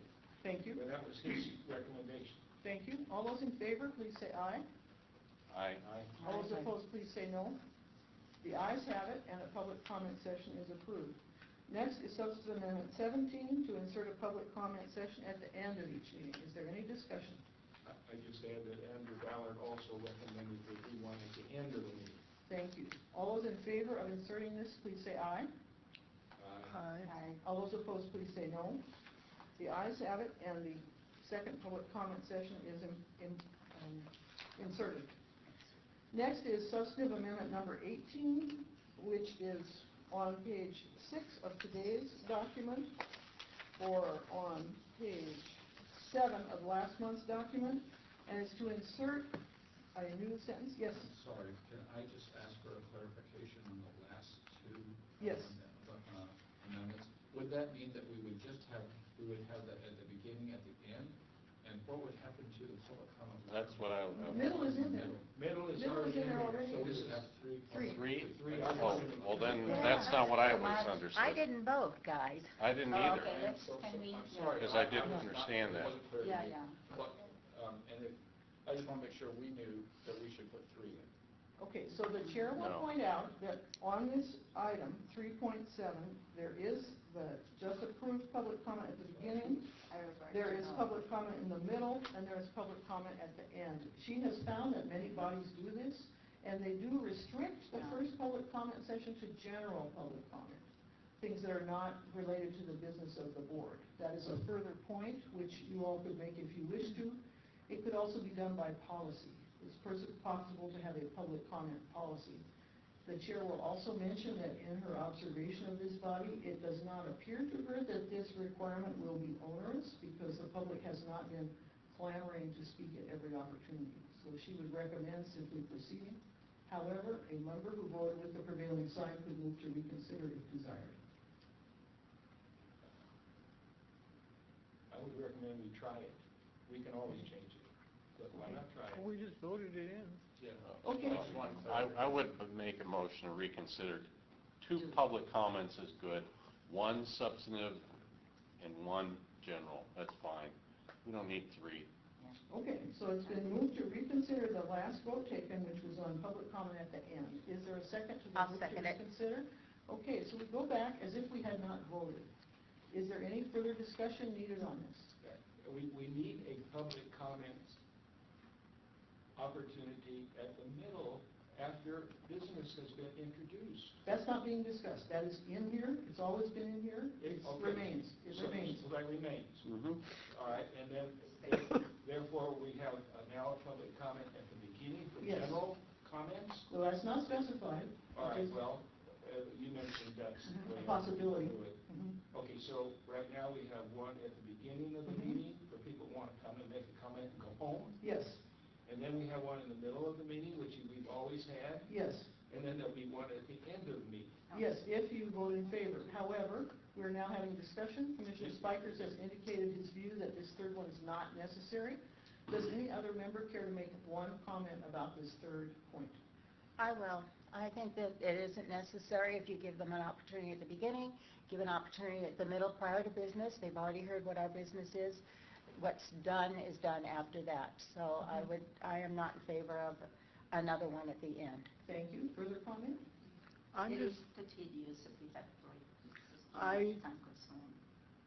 I'm going to say, in view of all of the things, it would be nice if the public felt like they could talk to the commissioners after the meeting, talk to a commissioner after the meeting, instead of everybody running out. So I'm in favor of just the 2.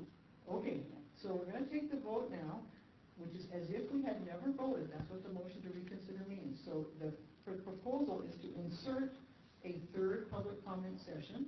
So if you are against that, you're going to vote no. All those in favor of inserting a third public comment session, please say aye.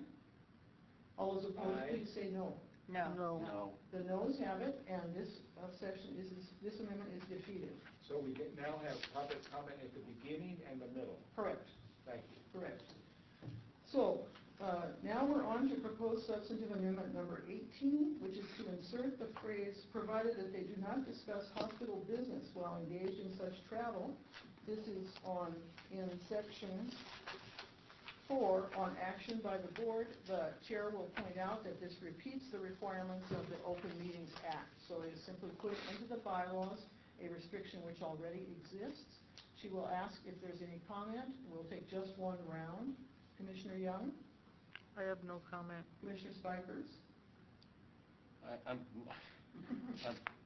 So, my understanding is that if we go up to Chelan, and I carpool with Dario, Mm-hmm. and we want to talk about the hospital, 2 commissioners, not a joint meeting, not more than 2, we can't do that. Yes, you can. No, you can't. If This this one says passes, you can't. if this passes, you could not. Yeah, well, I'm totally against that.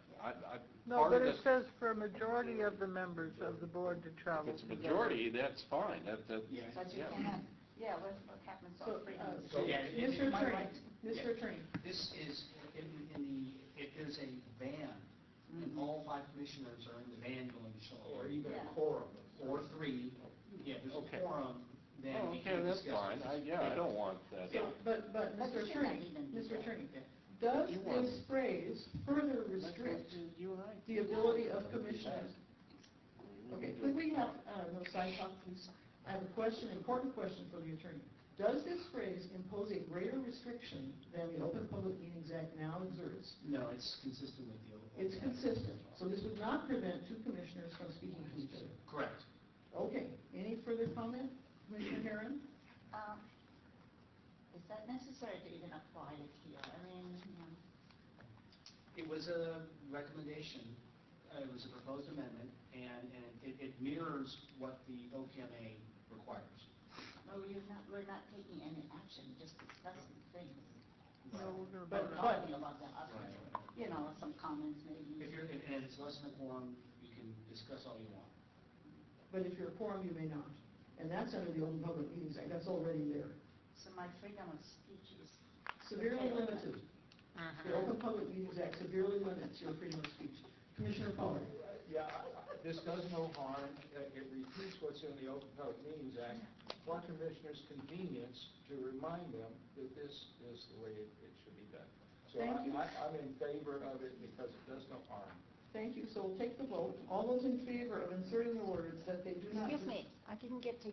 Commissioner Norris, you have the floor. I don't think it's necessary. I think we all should know what the open record says, and we should all comply, and we shouldn't have to have additional things in our bylaws. It So should you be... speak against the amendment. I speak against the amendment. It's just more paper to read. Yeah. Thank you. So we'll take the vote. All those in favor of inserting this sentence, please say aye.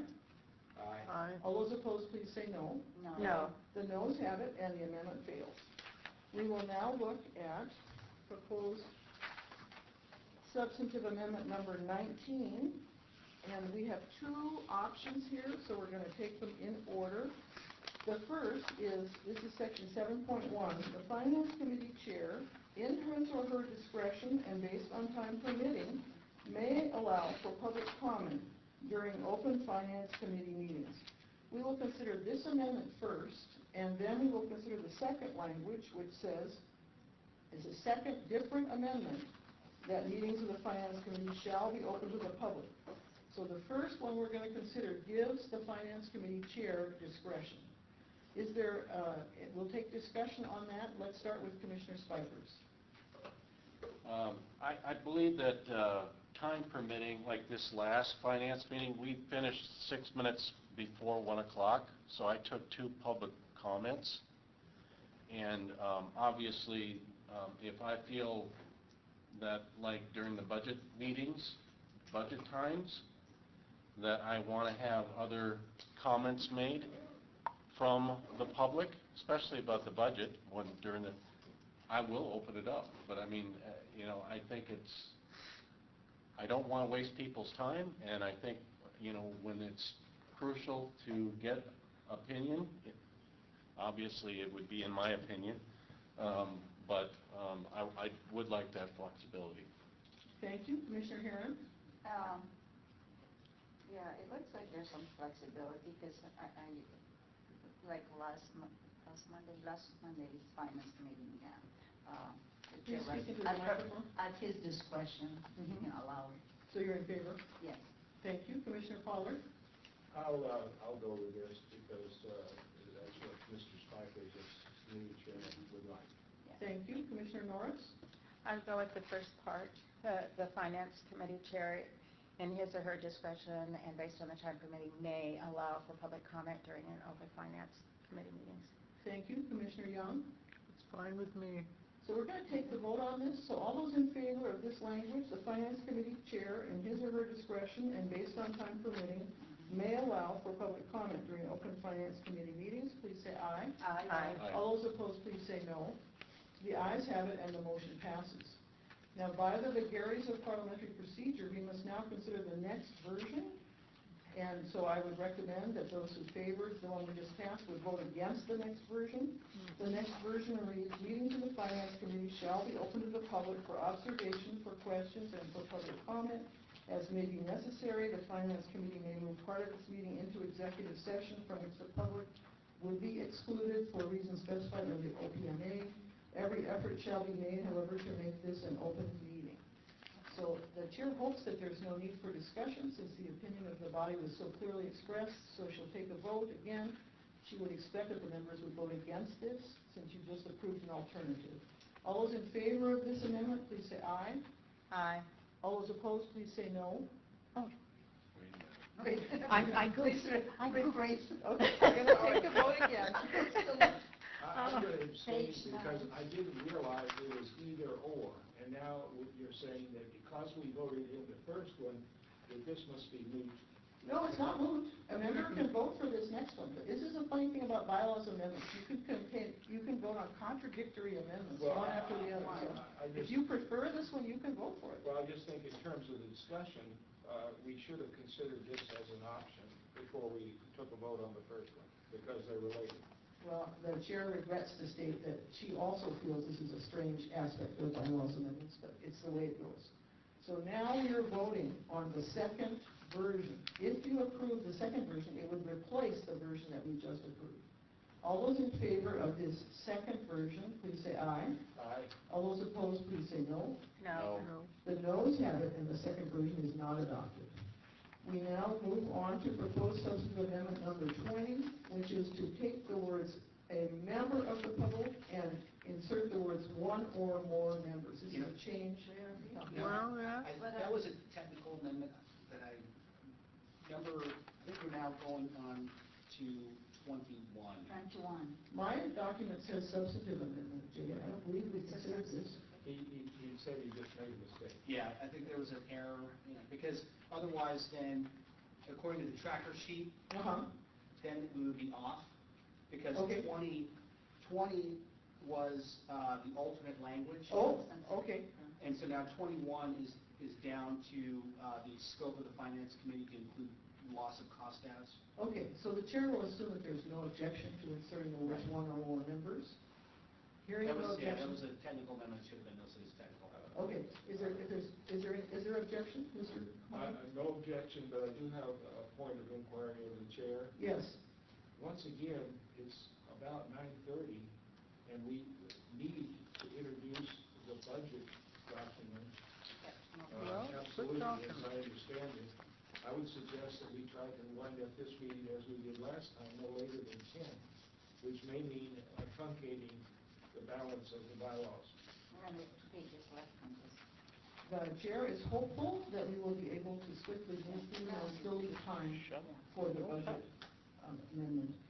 So the next is substantive amendment number 21, provide for a report to be completed regarding how the district would compensate for the loss of critical access status. The chair will simply ask, is there any discussion on this? I would just like to say that this was discussed by the board earlier and was requested of the staff, and I don't know why we don't already have that. But other than that, there's no problem with including this. So the chair will take a vote. All those in favor of including this, please say aye. Aye. All those opposed, please say no. No. The ayes have it, and the motion passes. I didn't understand what we were actually voting for. Okay, so we're on substantive amendment number 21. I have that, page Which 9. inserts the words, provide for a report to be completed regarding how the district would compensate for the loss of critical access status. We just passed that. We just passed that unless there was such confusion that the vote is not adequate. Mr. Spikers? We've been working on that. The administration and the board have been going into strategy sessions. We've been doing everything we can to determine what we can do. I mean, there's no question that we're working on it. The whole board is in a working session. So to require a report from the staff is, to me, it almost alienates them a little bit. Yes, I would say a year ago or 2 years ago, I would have said, do it now.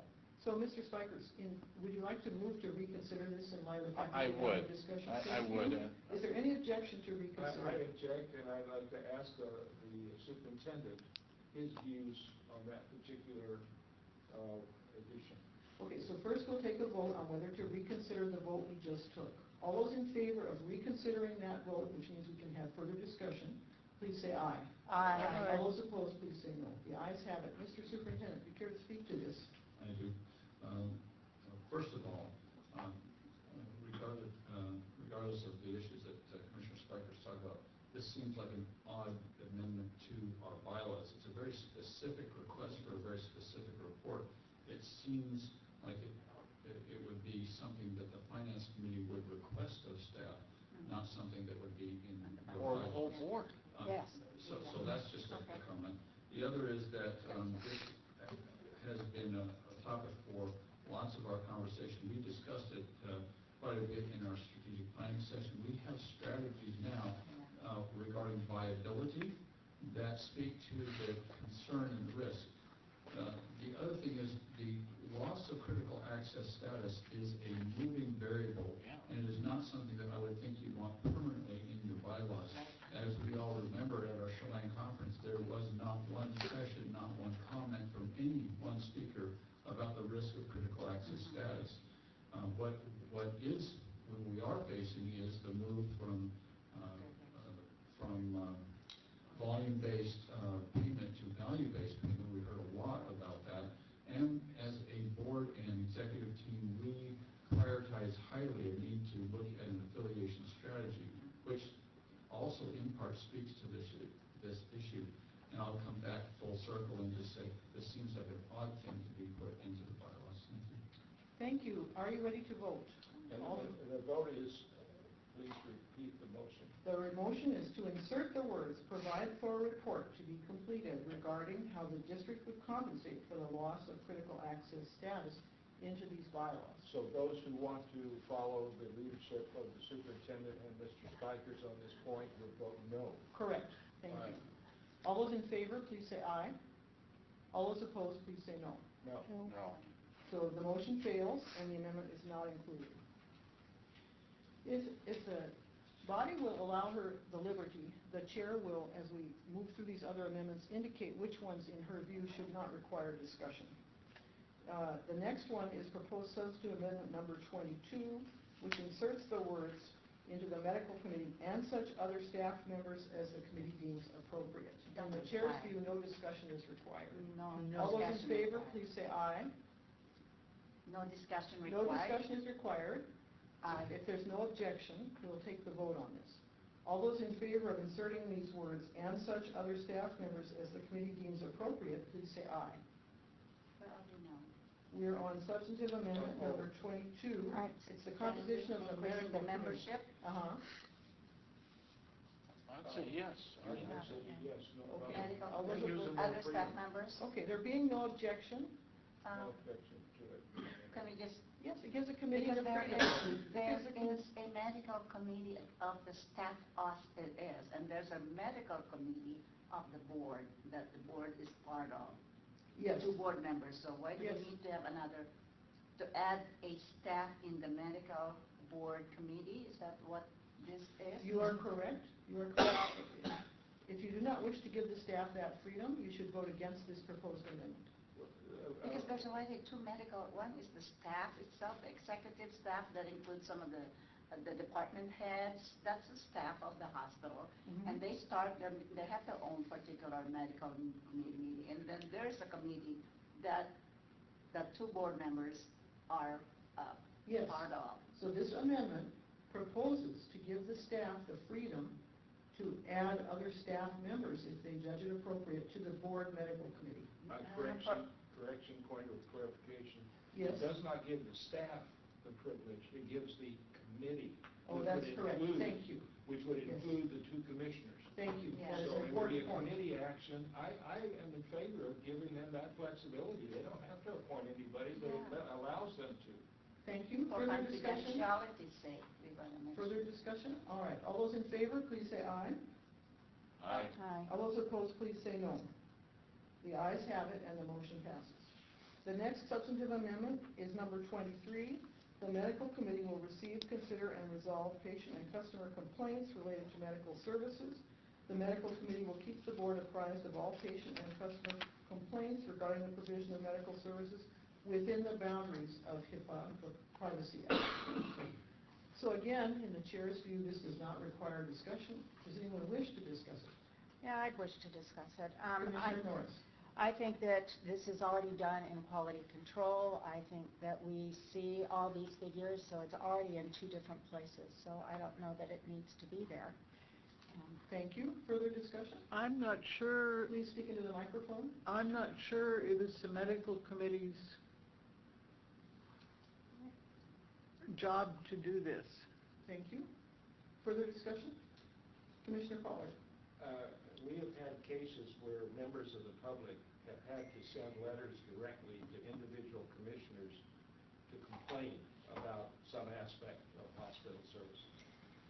I think this is a good thing to do, especially because the second sentence is, the medical committee will keep the board apprised of all patient and customer complaints regarding the provision of medical services within the boundaries of HIPAA.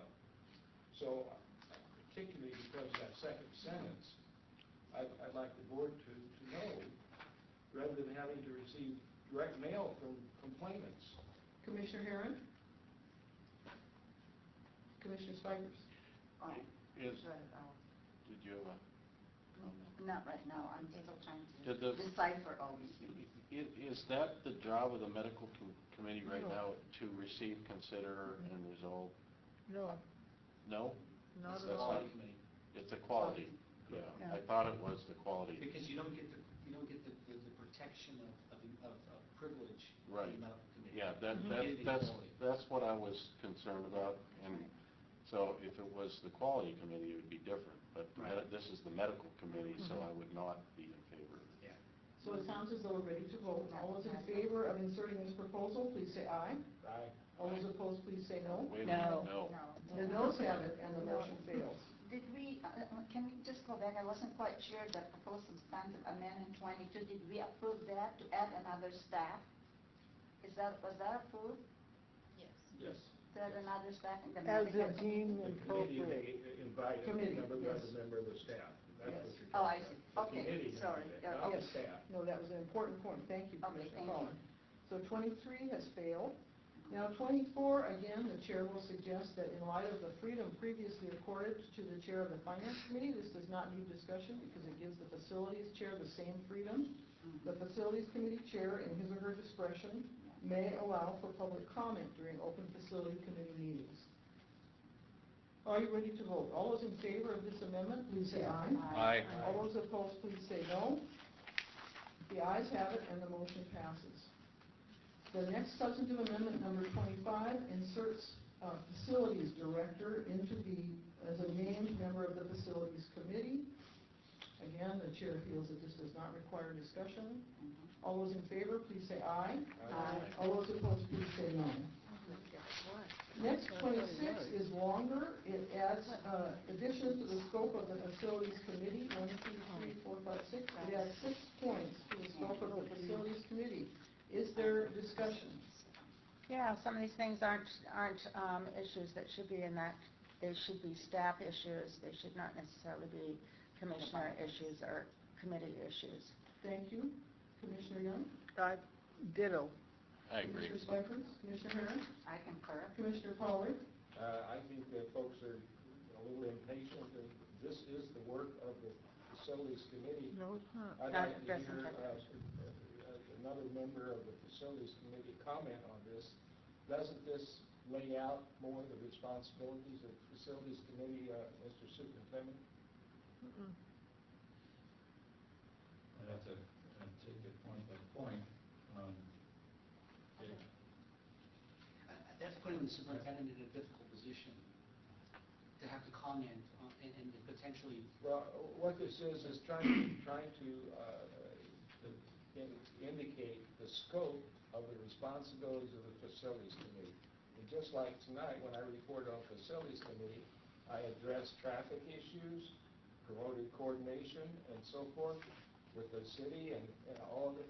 All this does is go into as much detail as maybe the finance committee had in its authorizing section of the bylaws. May I ask a So question? in light of counsel, May I- the superintendent may refrain from responding if he chooses. And the chair will recognize Commissioner Norris. Thank you. Thank you, Madam. Some of these things are really what we have staff to do. They are not what we do in a committee. That our staff is responsible for making sure that these things are taken care of. And they report to us. I don't think it's necessarily the responsibility of the committee to address the traffic issues. They may say there's an issue, and then it's up to staff to take care of it. It's not to make recommendations and improve and maintain and enhance. Those recommendations coming strictly from a committee and not going to the board, I mean, that's why we have staff. Okay, the chair will suggest that we not have any further discussion on this and that we simply take the vote. All those in favor of adding this language, which would list 6 additional responsibilities responsibilities of the Facilities Committee, please say aye. Aye. All those opposed, please say no. No. The noes have it, and the motion fails. The next substantive amendment is to establish a public outreach and marketing committee. Again, in the interest of time, the chair will suggest that we take the vote on this if there's no objection. All those in favor of this motion to establish? Yes. Yeah, I'd like to say an outreach and marketing committee. Okay. So all those in favor, please say aye. Aye. All those opposed, please say no. No. The chair is in doubt, we'll take the vote again. All those in favor of establishing a public outreach and marketing committee, please raise your right hand. Thank you. All those opposed, please raise your right hand. Thank you. The noes have it, and the motion fails. We will now look at substantive amendment number 28, which changes the required submission of reports. The compliance program reports have been required annually under the current bylaws. This would change them to quarterly, compliance reports to quarterly. Is there any discussion? I'd like to know where we are. We're on 12? 12, towards the bottom. 9? Are we down on 9? Section 9? Just the one The one above. Oh, I see. Right before 9. Okay, so then it's Roman numeral 15 there. Section 8? Yes. It's up to section 8. Yes. Is there any discussion? Where are we? We're on, you're in the red one from last Yeah. month, it's page 13, Page 11. Section 8. Section 8, powers and duties. The chair will read the sentence. Approve the district's compliance program and monitor the activity status and resolution of compliance issues as reported by the compliance committee. Such reporting will be made to the board by the compliance officer no less frequently than quarterly. The proposed amendment would change annually to quarterly. And Yes, I've Mr. been Chair. getting annual reports, but this would quarterly. I think that's in line with quality as well. So we're trying to align quality and compliance in our reporting to the board. We'll take the vote. All those in favor of this change, please say aye. Aye. All those opposed, please say no. The ayes have it, and the change is made.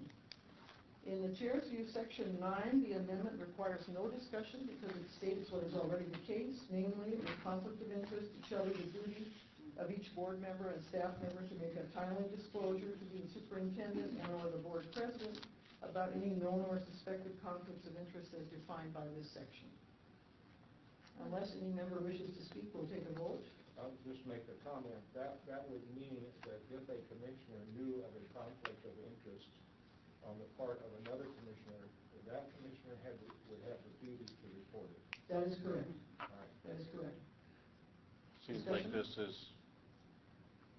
like this is pretty much what the law is Yeah. anyway, so I'm not sure Yeah, if that's it the makes a chair's difference if we understanding. adopt it or not. So all those in favor, please say aye. Aye. All those opposed, please say no. The ayes have it, and the motion passes. Now, this next one is important and should be challenging. It's a substantive amendment number 30, Article 3. Article 3, Other Officers' Appointment. The current language conforms to the RCW and says that the CEO shall be appointed for an indefinite term. An indefinite term. When your chair first read this, she was concerned that perhaps restricting the term to one contract year would not be proper. However, the attorney will speak to this. Well, yeah, certainly the RCW sets the floor of expectation, and the employment agreement can always be modified by contract. There's nothing in the RCW's or case law that would prevent the district and a superintendent from contracting a specified duration of employment. Thank you. So we will take a round of debate on this. Commissioner Young. Speaking to the microphone. One way or the other. Commissioner Spikers. Well, I think it made more sense in the beginning of Tom's appointment, because we didn't know what we were going to do. We're a little gun shy after a lot of previous history. So I think that was based on that. I have a feeling, that it's the 1 year renewable. So I think, so, the ability to contract should be one part of our freedom in this country, so, makes no difference to me, I guess. Indefinite 1 year, definite 1 year.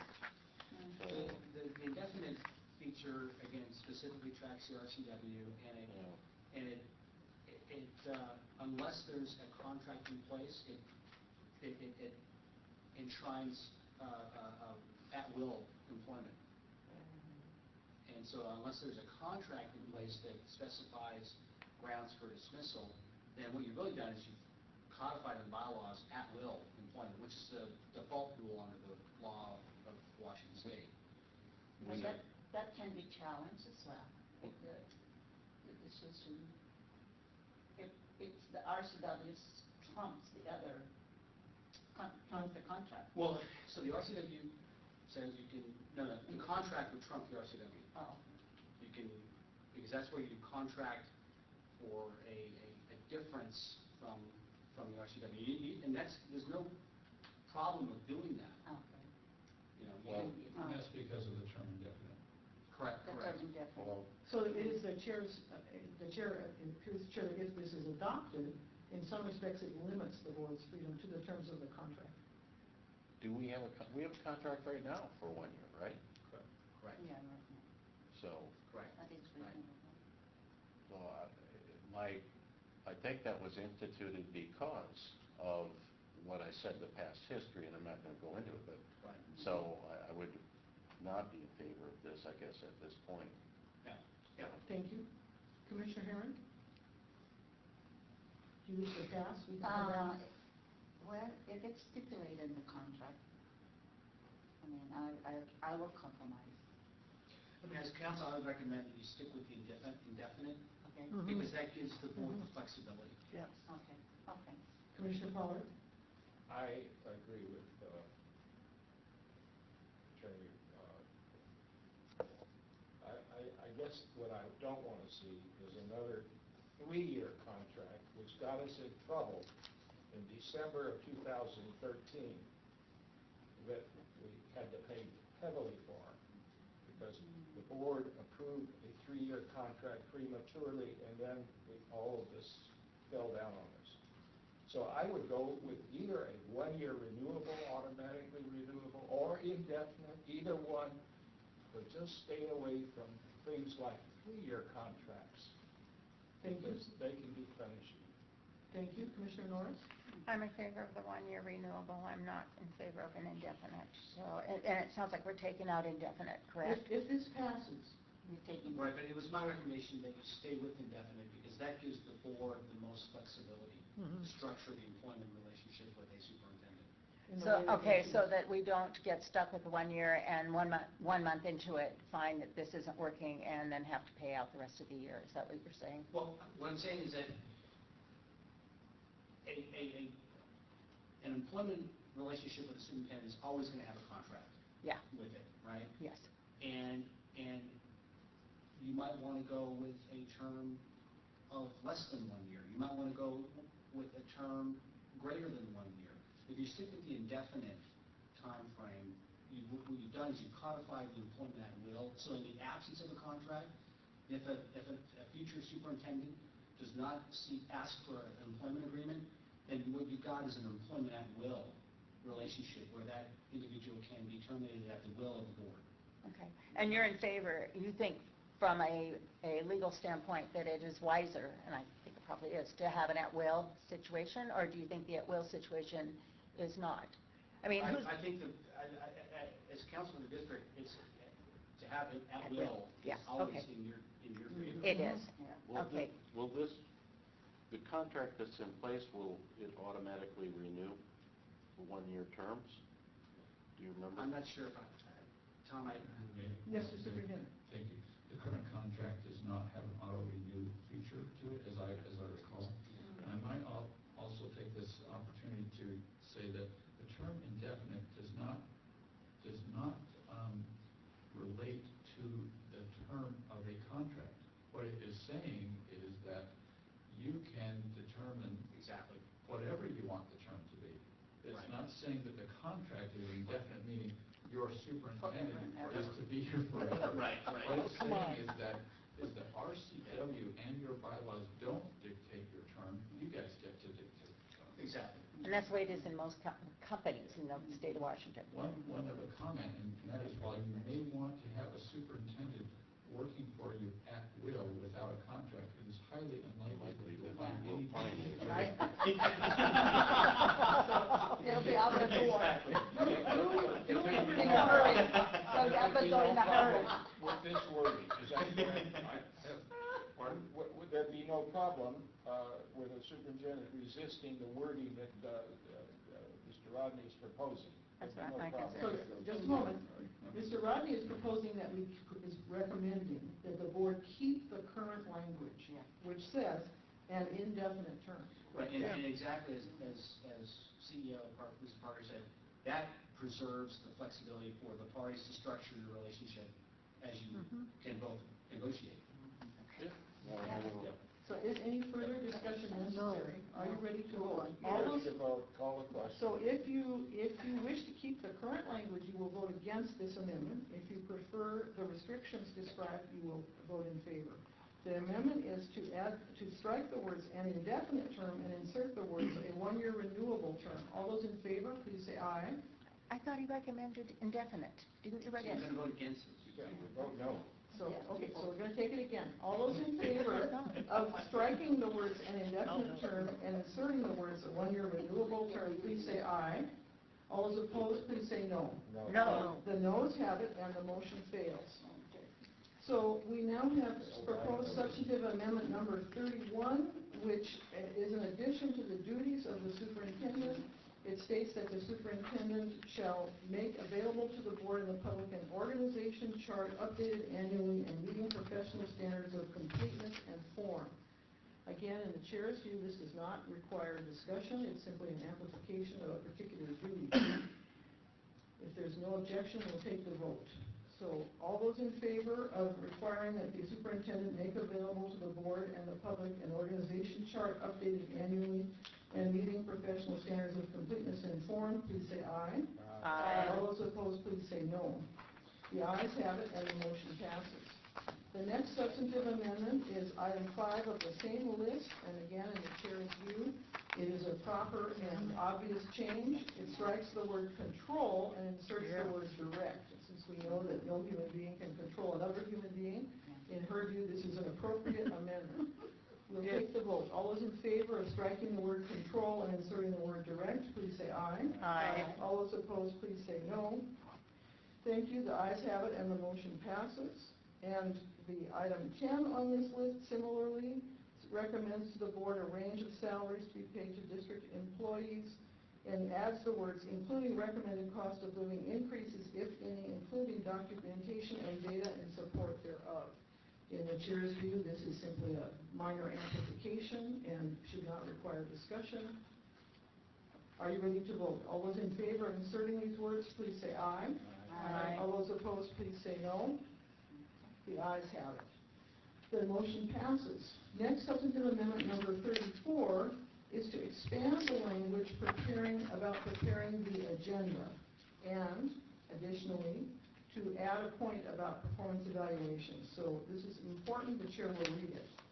This is alternative proposed language, that the current language would be stricken and the new language would read, prepare the agenda for all board meetings in consultation with the board president, comma, taking into account suggestions by individual commissioners, comma, staff, comma, and members of the public. Ensure that the CEO's performance evaluations are scheduled annually as part of the agenda as required. Is there any discussion on this? We'll take a round starting with Commissioner Spikers. Well, taking into consideration members of the public,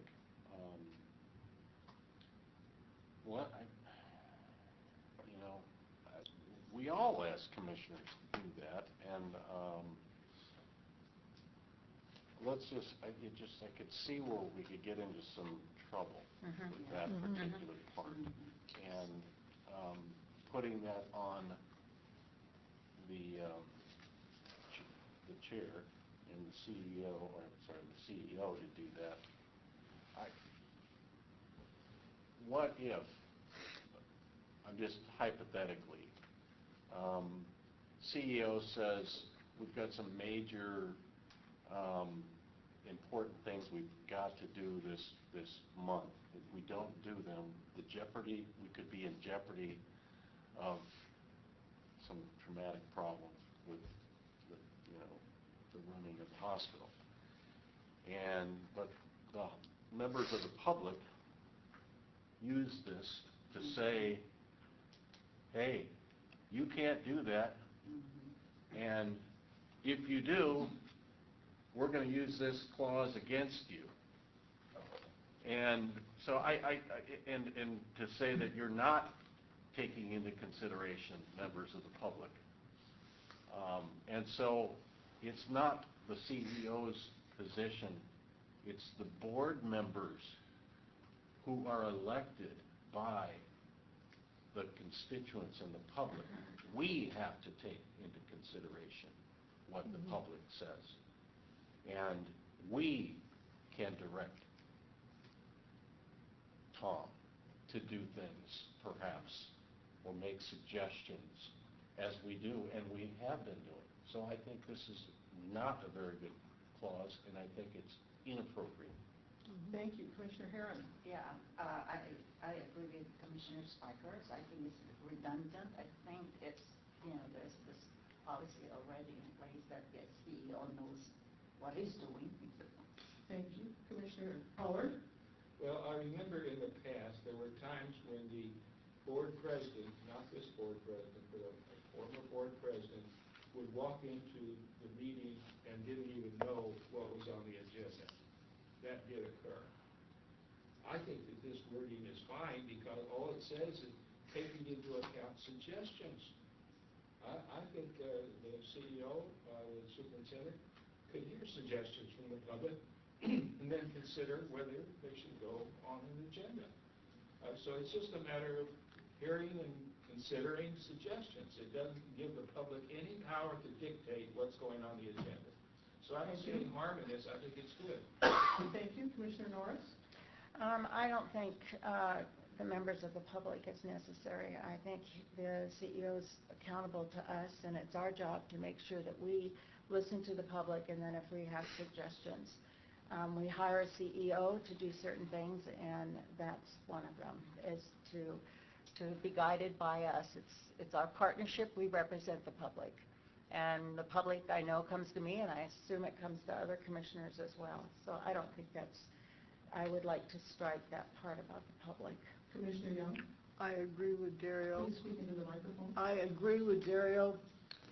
Our job is to govern and listen to the public, etc., but the public has no right, other than speaking to us, to have things put into the meeting, because we're not operating or managing the district we're governing. So the chair will entertain a motion to strike the words "and members of the public." Now, we've had one round. We're trying to get through.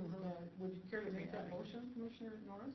Yes, I will make that motion. Is there a second? I second it. And what is the motion, please? The motion is to strike the words "and members of the public" from this proposed amendment. We'll take the vote. All those in favor of striking those words, please say aye. Aye. All those opposed, please say no. The ayes have it, and the words are stricken. Now the amendment reads, prepare the agenda for all board meetings in consultation with the board president, taking into account suggestions by individual commissioners and staff. Ensure that the CEO's performance evaluations are scheduled annually as part of the agenda as required. So we'll take the vote on this. May I ask a question? Yes. Speak into the microphone. This is a job description for the CEO, and then it turns to a job description for the board. It's not the CEO's responsibility to make sure that he has a performance evaluation. That's the board's responsibility or the president's responsibility. So I feel like we're mixing two things together that don't necessarily belong together. Does the commissioner wish to make a motion to strike that last sentence? I think it's important for the board. Yeah. I would say yes, but I don't think that that section should be out of the bylaws. It needs to be somewhere else as a responsibility of the Board of Commissioners, if it's there. I don't know if it's there somewhere else, So the Jay. chair will point out that it is included in section 8, provide for the annual evaluation of the CEO. Okay, then I believe we can strike that in that particular spot. Is there a second to the motion to strike? Are we still on the ensuring that the CEO's performance? This is under the powers and duties Of the board. Well, It should be under the board. It is under the board, it is under the board, So are we so moving this is additional, it's already there. It says annual understand. evaluation. Where does it say that? But It says it on, it's section 1, 2, which is still under article, okay, section 1, chief executive officer. okay, if the body will turn to the section on the responsibilities of the board, which is, I believe, section 2, is that right? But are we not talking about section? So, Commissioner Herron, Yes. we're talking about adding a reference to the CEO's evaluation. Okay. If the body will be kind enough to turn to Article 2, Board of Commissioners, on, Okay. Yes. just a moment here.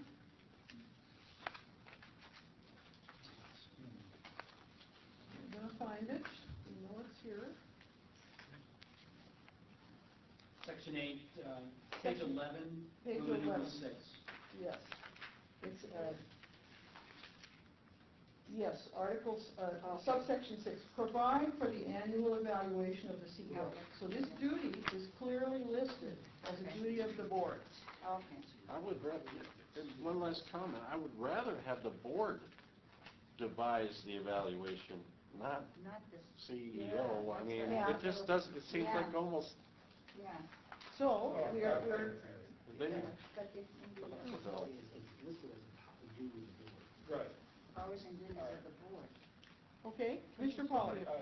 It's just that I think we were stunned before, where for whatever reason, there was no evaluation of the previous superintendent from 2008 forward until 2012. And I think one reason for that is that it was never put on the agenda. And the board did not do its duty in enforcing it onto the agenda. So I think that the fact that it's redundant is important, but I just don't want to see that happen again.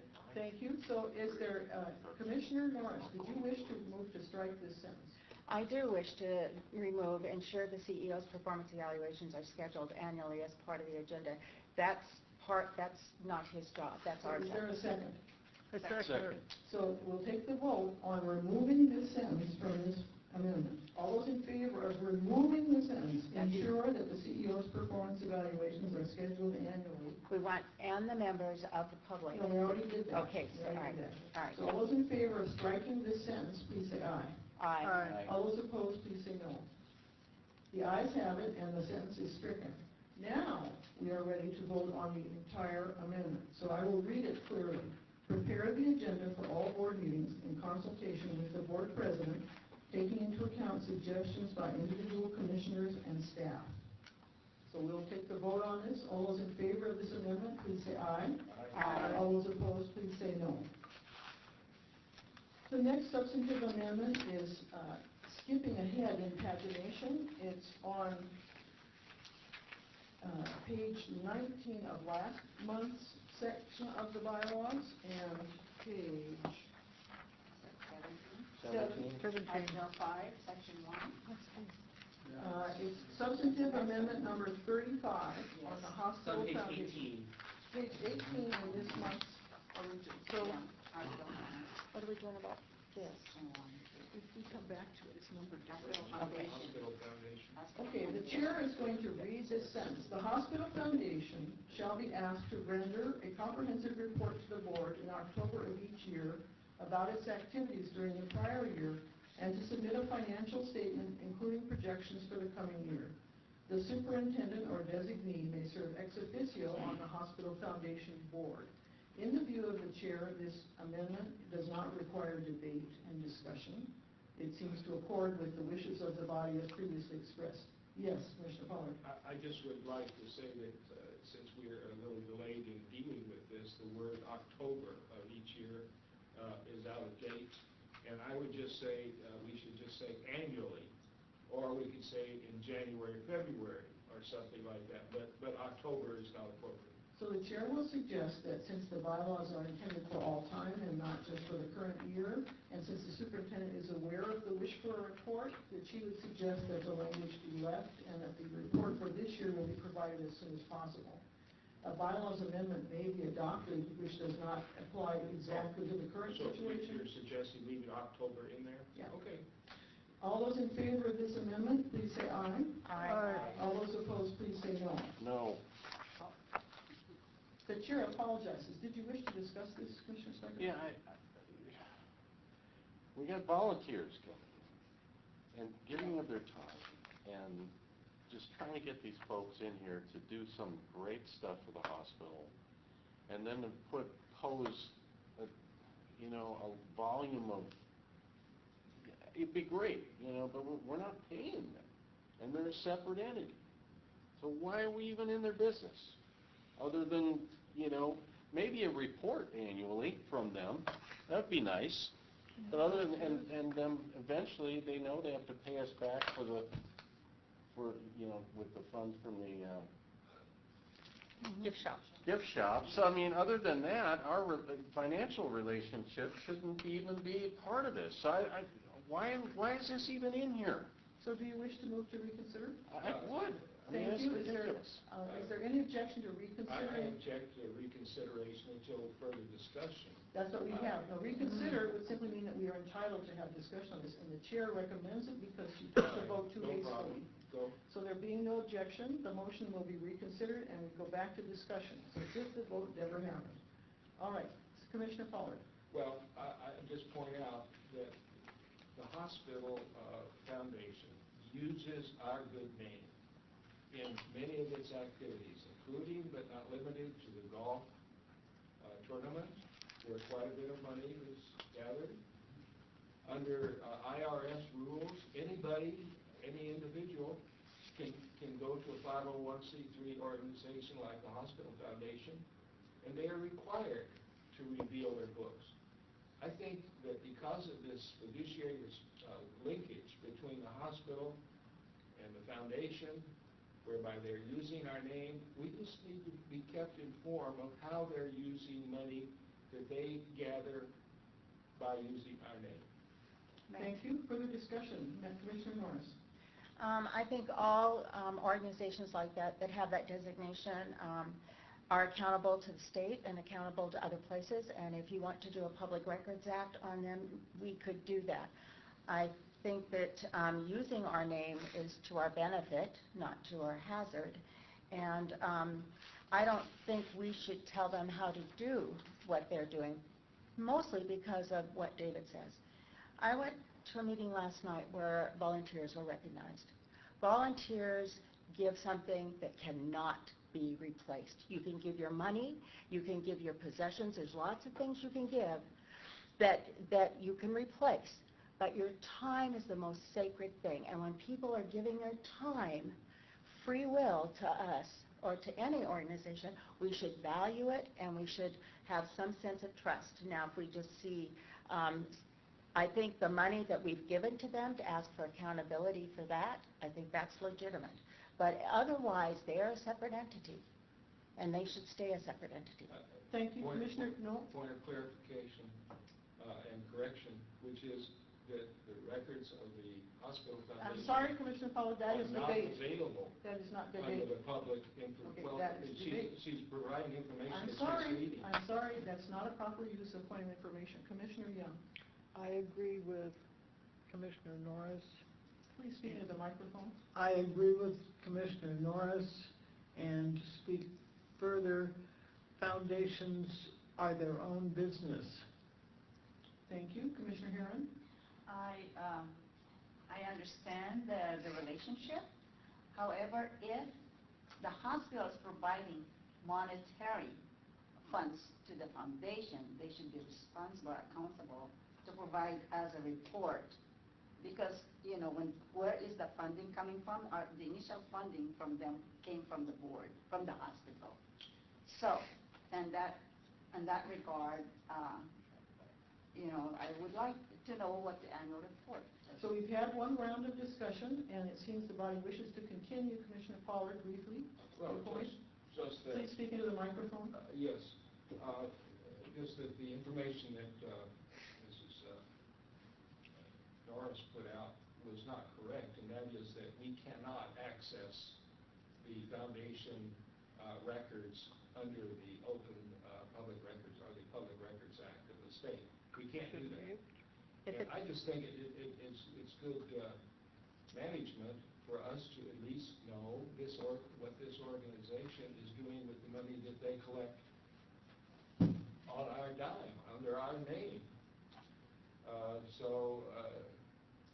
As a matter of fact, this provision really exists in the existing bylaws.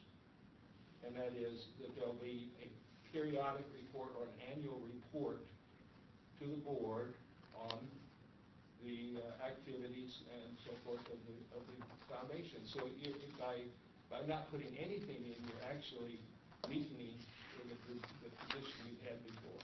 So the chair will point out that the word annually is there indeed, and to report on hospital foundations annually. So failure to adopt this amendment, in her view, would not weaken the current position. However, adopting it would strengthen the requirements. The chair suggests that we take the vote. All those in favor of this amendment, inserting these sentences, please say aye. Aye. All those opposed, please say no. No. The ayes have it, and the motion fails. We will now go on to propose. The nays have it. Sorry. The nays have it, the motion fails. The next proposed substantive amendment is proposal number 36 on indemnification. It's proposed to delete the word criminal, thereby indicating that the district will indemnify against criminal conduct. Mr. Attorney, can you speak to this for us? Yeah, and it was a good catch by Chief Spikers. Ordinarily, you don't indemnify for someone's criminal conduct. Insurance policies do not provide coverage for criminal conduct, and so therefore it probably ought to be taken out of our indemnity clause in the district's bylaws. So you recommend in favor? Yes. Is there any discussion? Very well, we'll take the vote. All those in favor? All those in favor, please say aye. Aye. All those opposed, please say no. The ayes have it, and the motion passes. 37 is introducing a new article in the anti-retaliation policy, the whistleblower protection. Is there anything on this we should know, Mr. Attorney? Strongly support this, recommend approval. This is the hospitals particularly need to adopt these policies in light of emerging federal guidelines, so this is consistent with the requirements that are coming forth from the program. Thank you. So we'll take the vote. All those in favor of this anti-retaliation policy, please say aye. Aye. All those opposed, please say no. The ayes have it, and the motion passes. Our next is substitute amendment number 38, which is to add a point about public disclosure costs. The district may require that any costs associated with producing records pursuant to Washington's Public Records Act be paid prior to the distribution of records in full compliance with all public disclosure laws. Mr. Attorney, can you speak to this? This is definitely allowable under the Public Records Act. A deposit may be required, and that's certainly consistent with the Public Records Act. I've not read any cases that would prohibit the district from requiring upfront costs as well. Certainly, a deposit can be demanded by the district before any records are produced. And there's ample support in the law for that. But whether upfront and whether all costs associated with the request and producing records. Then I make a motion at this time to amend to require a deposit. Yeah, and I recommend 10%. That's. May I make a comment? Yes, Mr. And that is, thank you, and that is until we have fully completed the fulfillment of the request, we may not know what the total costs are. Well, that's true. We don't know. some kind of deposit that Yeah. make leave it open, you know? So, The rule of thumb I see out there is is a 10% deposit. We reserve the right to levy a 10% deposit before we produce the records. Then So- might I suggest it be 10% of estimated costs? Estimated. That's- so we would strike any costs and insert 10% of estimated costs. Yes. Yeah. Is there any objection to adopting that amendment?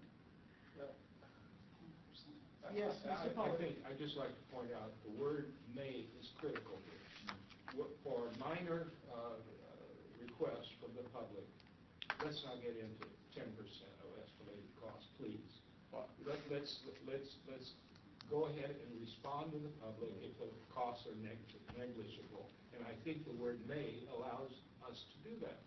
In the chair's view, that's correct, so that would be a point for staff to take into advisement. So is there any further discussion? So all those in favor of us amending the motion, of passing this motion, which now reads, the district may require that 10% of estimated costs associated with producing records pursuant to Washington's Public Records Act be paid prior to the distribution of records in full compliance with all public disclosure laws. All those in favor, please say aye. Aye. All those opposed, please say no. The ayes have it. And now our final substantive amendment, which is found on the previous page, is substantive amendment number 39. It's on page 16 of this month's version of the bylaws, and it's on, Article 3, Section 4. right, Article 3, Section 4. And it's adding the position of general counsel to the general scope of work to this section of the bylaws. The chair is going to refrain from reading the entire portion. So if you're working from last month's, it's page 17. If you're working from this month's, it's page 16. So this seems like a straightforward statement of the general counsel's duties. The chair will ask if there's any discussion. Hearing none, we'll take the vote. Are you ready to vote? All those in favor of adding this section on the general counsel, giving his duties, please say aye. Aye. All those opposed, please say no. Abstain. I don't see it as there at all. Okay, are you working from this one here? It's on page 16. Page 16 of 17. Under the It's a job description. It's a job Job description. description, okay. officer. And it also puts Duties. almost at the end. So, did the general counsel have any comments? Is this an accurate I job don't like, description? Mr. Rodney's comments. Well, that's basically just my job description, and a commissioner requested this be added into the bylaws revision. Whether or not it's there or not,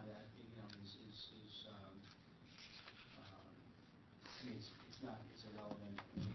It is adding the position to the officers. Officers. But Other officers. Is it more onerous than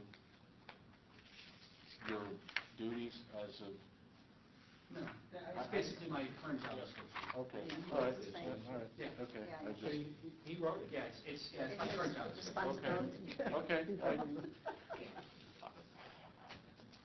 So, are you ready to vote? All those in favor of incorporating this job description into the bylaws, please say aye. Aye. All those opposed, please say no. Oh, finally. The ayes have it, and the motion passes. So now we're ready for the resolution. That will be next. And the budget. Yeah, the resolution will be next month. Next one, okay. Then we're done, thank you. Madam Chair, back to you. Let's see if I can remember the budget. I have one other thing. Okay, we're not the other. Oh, we're not there? No, we're Trying going to to do get the there.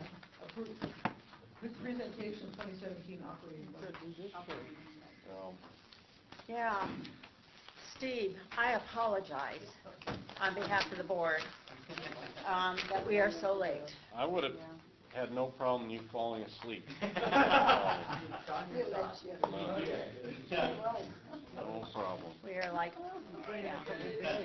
Oh.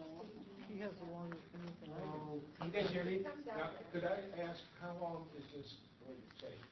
Not long. It's an overview of the budget, Okay. and If you just sit quite back frankly, and if you have enjoy further it. questions, you could meet with me next week. Yeah. Okay, so this is rather quick. We get Rather that quick, done. yeah. Okay, so, Take the mic. There it goes. I'm so tired, I can't even think right now. Really, I am. I've been out since 4. preparing for- this is an overview of our operating and capital budget that we're proposing, and that will be presented a week from now in the public hearing.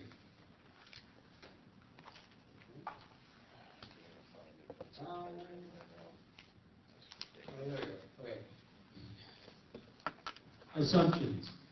Our patient volumes are consistent with what we think we're going to do next year. We're not growing, except in 2 areas. A new provider in the Ridge Clinic and a walk-in clinic in the hospital.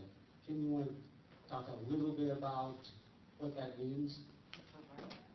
So about both of them, so Yeah. they, both of them actually have a combined intention, and that is looking for opportunities to expand and grow new patient volumes. And we know that there are 2 areas that we're not connecting with. We're not connecting with urgent care, and especially evening hours. So people in the community who have urgent care have to drive all the way into Issaquah in order to seek urgent care.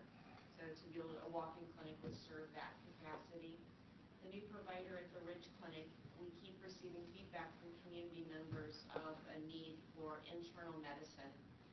So adult medicine with more complex medical conditions and transitioning to geriatric care.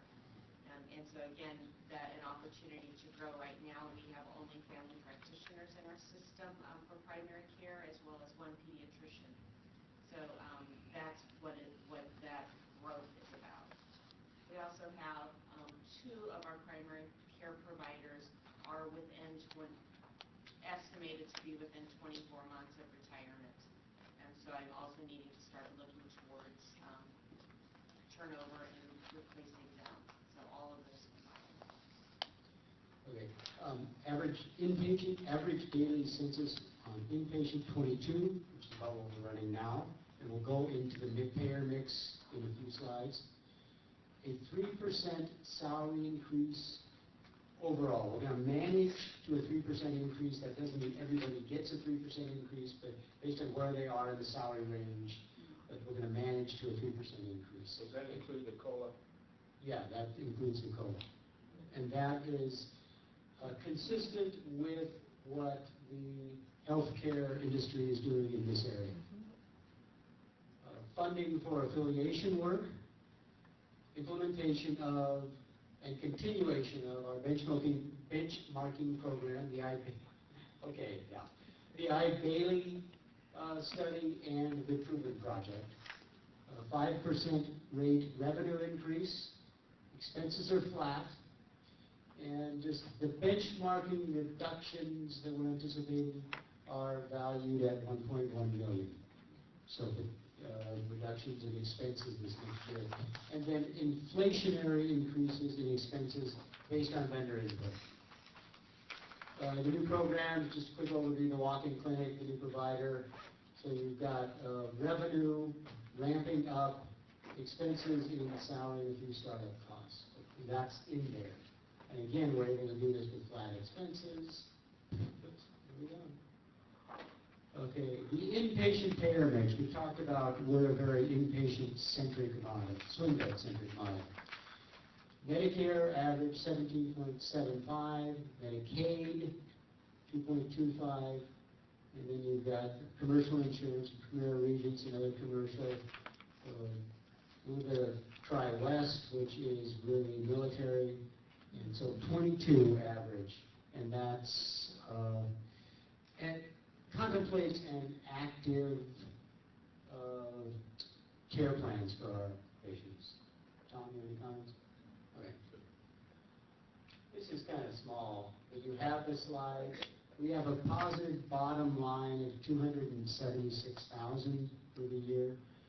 That was adjusted downward after we had the working session with the Finance Committee. We wanted to make this a more conservative budget by adjusting the inpatient payer mix. Okay. Just one point, this is the 5-year forecast that I like to say we paid good money for, and was done in conjunction with the revenue bond issue. In 2017, the 5-year forecast shows actually a loss of $382,000, and doesn't show us making a profit until 2018.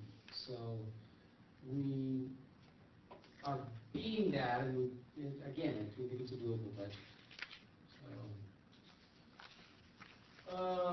Comments, just expense variances. The salaries include a 3% increase. The new programs, that increase in expense and the increases in the program is offset by the benchmarking related reductions. Benefits include a 13% increase in our health insurance cost. The cost of health insurance is going up nationwide. It's hit the news, and we're experiencing that. Professional pro fees, lower, that's a decrease.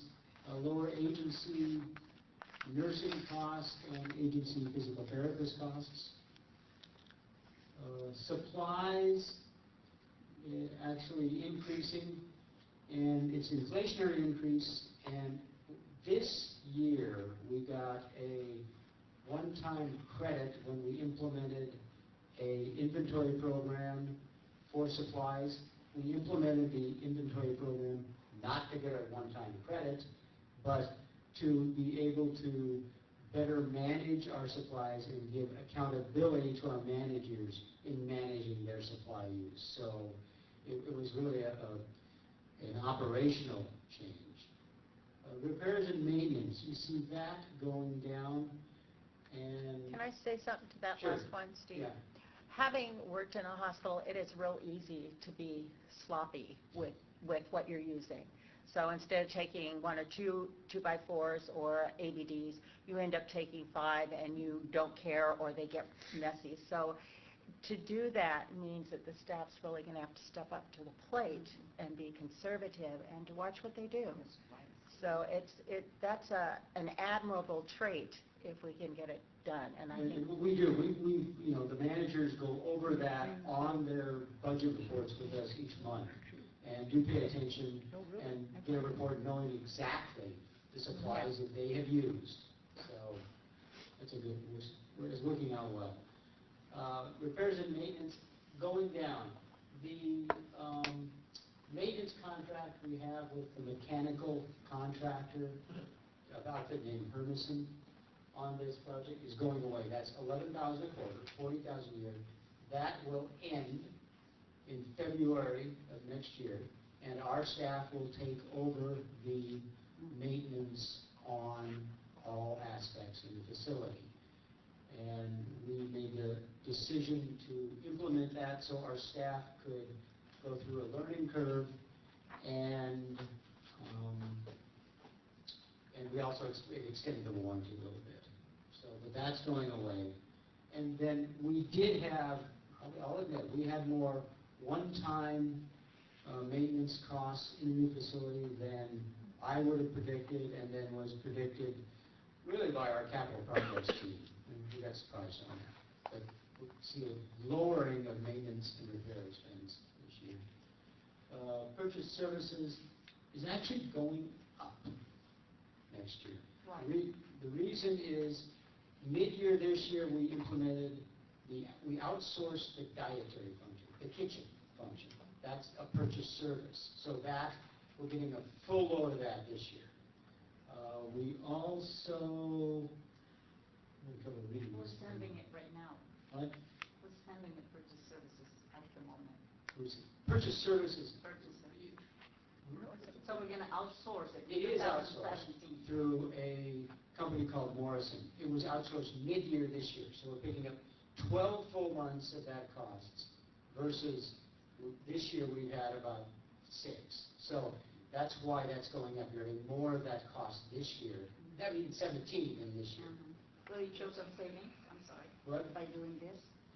We are showing some savings overall, and we are showing a better quality of food in the cafeteria. If you, Does this include patient food? yes, it includes patient food. All food. All All food. All right. Tom, you want? Yeah. Okay. This was really a quality driven initiative for us. We have very low satisfaction scores in our inpatient population on food. And we had in our budget to bring in a chef. And the more that we looked at it and we took a look at the proposal from Morrison, we realized that trying to grow our own and do it on our own paled in comparison to working with the professional services of Morrison. We've been very pleased with the outcome.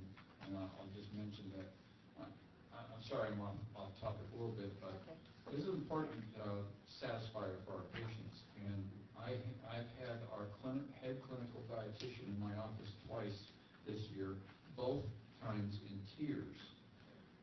The first time because of the challenges she was facing with providing accurate nutritional counts and a diet and a menu for our patients. The second time she was in my office, she was in tears because things had improved so dramatically. And we're now starting to see some movement on our patient satisfaction scores. We still have some time to go to have the most recent data, but we're getting good results on the quality side. Two other purchase services we implemented this year that will pick up a full year of next year are the two tools we use in our revenue cycle function. And the use of those tools has been key to us getting the accounts receivables days down below 50, which I never thought I'd see. Leasing rentals going down. We got out of the admin property, and it contemplates a reduction in bed rentals. So we can make become more efficient there. Insurance, 10% reduction based on input from our broker. The market is what they call soft for insurance. Insurance companies are still making money.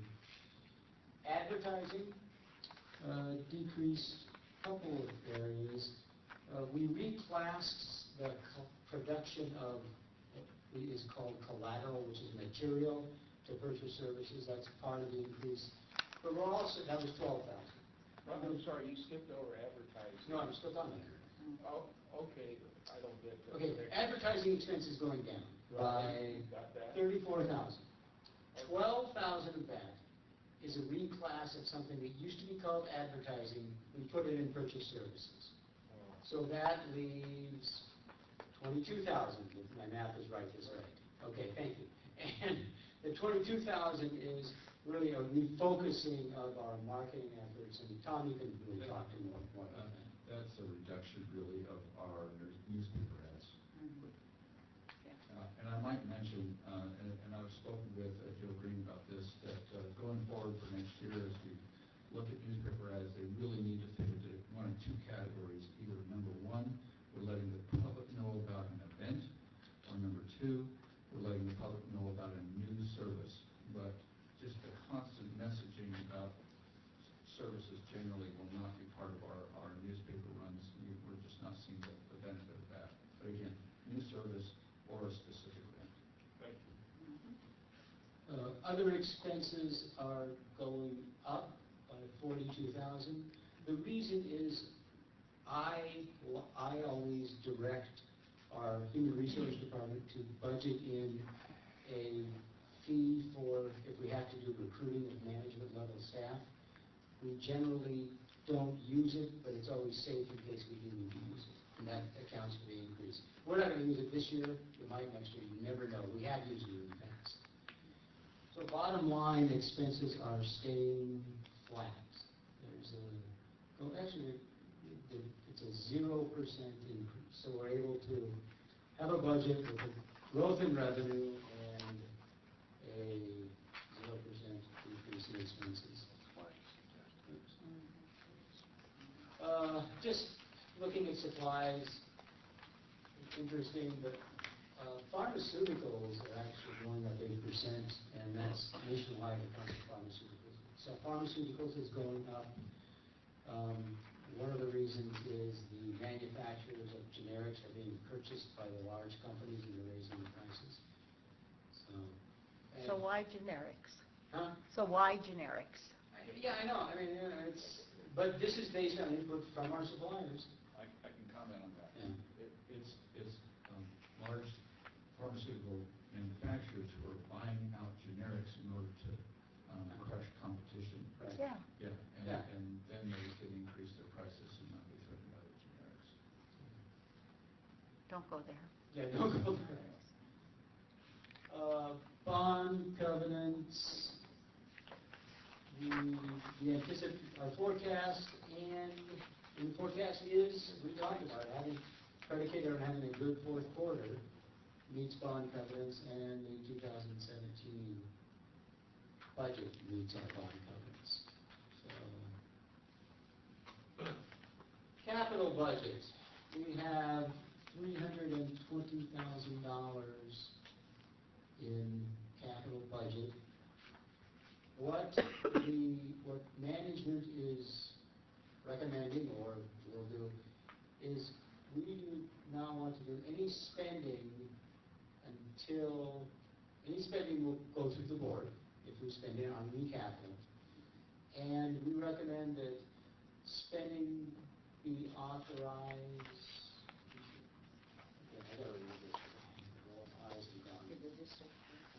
Basically, we don't want to spend until the second half of the year unless it's absolutely necessary for continuation of operations. Safety issues and such. And we will go to the board before we do any capital spending. We'll see the exact amount and why. We have something on there called a county fiber project that's partnering with other public county entities and getting into an internet network. And it will save us some money. There's an ROI on that that's pretty good, but it's also cash out the door. So again, we will come back to you if we want to do that with an individual analysis. But we do want to hold capital spending for the first half until we see how we're doing on that. So, and this is what we will be coming to you to spend on, but not in the first half of the year, unless, we start to have a bang-up first quarter. We might, but we want to make money before we spend it, which is always nice. Question on the 28,000 for the van. Is that a lease van, or do we own the van, or what? It's a purchase. Patient van down 22,000, right after COVID. It's a 48,000. Right? It's a purchase van. It's a purchase van. Yeah. Yeah, I've got And a it's couple. not paid off yet? What? It's still. No, it's something we want to purchase in the future. 27. And we'll come to you to get approval if we do. Oh. These are not things we have purchased, things we anticipate purchasing But next we year. do have a patient van. We do have a patient van. What is It's old and needs replaced. Is it leased? No, it's owned. It's owned. It's owned. Oh, so we're looking at, Yeah, a replacement. I'm sorry, I didn't do that. okay, that's David? fine. Not to use my middle name, Killjoy. Okay, Joe. Or Joe. There's a couple of assumptions that I need to add. I was looking at this, when you look at this, and you look at this, and you look at this, both Daryl and I have worked hard, and the staff has worked hard, but there's a couple of assumptions that I'm not sure that I agree with, but maybe you can kind of explain and Okay, how you go ahead. made those. I'm waiting. I could say 5% revenue increase. We can raise our rates all we want, but will we? Are you just talking about Medicare? No, I mean, I'm talking about our rates and our insurance payer contracts allow us to increase the rates 5%. And the insurance companies will accept that. Okay. That's built into our contracts. So the payers. The 10% or 15% what is our commercial percentage right now? 9%. Yeah. That's tough. So, but So, they'll allow that. Okay, so on that 9%. Yeah. So yeah, and that's what I meant is That's where we'll get it, that's where we factor it in. That's what I was We trying to factored in figure on out, the 5% commercial- all across Yeah. the board here? No, we factored in on the commercial only. We only factored in what we're gonna Okay, get. all right. Good question. And then the expenses flat, I mean, all of our expenses are gonna be flat next year? Overall, bottom line, the expenses will be flat. Even with a half a patient day increase in census? Mm-hmm. Yeah, I'm gonna hold that to you. okay. All right, okay. Yeah. He'll You know, remember. David, we have implemented and will implement 1.1 million in savings from our Yep. benchmarking and comparison programs. And it's quantified, and we're starting to see it now. Just a sidelight, we are putting those targets on the manager's budget reports, and they will be reviewed monthly with Tom and I in the budget meetings. Okay. So, good question. All right, those are my questions. Anything else? And I encourage everybody to take a look at this. Yeah. Seriously. And if- And make some more suggestions if possible ahead of time, one-on-one with the If you want to meet with me, I'll be glad with to the go over staff, it, yeah. because we have to pass it. Yeah, right. So- Could I ask a question? Sure. With regard to that, and that is, has the finance committee gone over this line by line, item by item, so the rest of us who are not that much into the finances can count on you guys to have essentially approved this from your committee standpoint? I would say we go by line every month. We go every month, and then I had them go back and redo it Yeah. on some of these items. And we scrutinize the checkbook, which is pretty significant. And we had, when we had the meeting, we had, our controller was in there, and we pulled up some very detailed backup displays on what's this revenue per procedure on. So, you know, anything, any question asked, you answer. I have to say too, and I hate to say it like this because it's probably not the best way to say it. Compared to the last administration, to this administration, the staff, that how they worked before and how they're working now, I think they're much more, they're listening, they're looking for answers, and they come to Finance Committee with plans in hand. They don't wait for us to say, how come, you need to this or you need to that. And I tell you, David does that.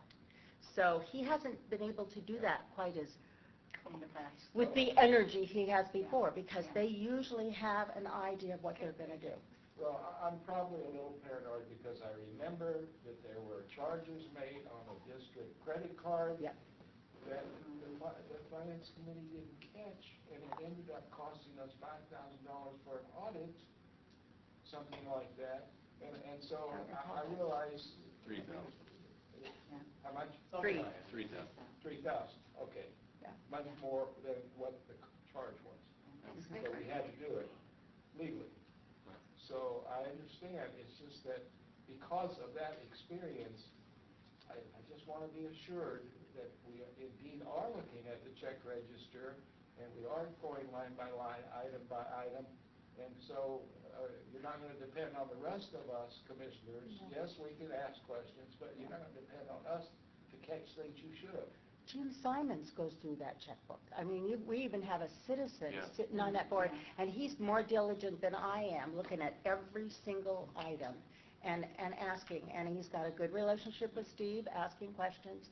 So I don't know that we could do much more thorough a job. You're And talking about Jim Simon. yeah. Good. And I know Jim, he's a and- good man. I have to say too, David doesn't take this lightly. The staff will tell you he doesn't take it lightly. So Not anymore. he's lucky he doesn't have an ulcer. Not anymore, I know. That's about how serious he takes it. Not usually. When it comes to finances, I'm very hard line and very conservative. Thank you. No, he does a very good job, thorough job. No, I question him. Well, I I don't think always he minds worry being more questioned. about hurting the feelings of the staff than I, sometimes. But I think lately it's been pretty pretty good working relationship and been able to work out suggestions, that seem reasonable, pretty easy.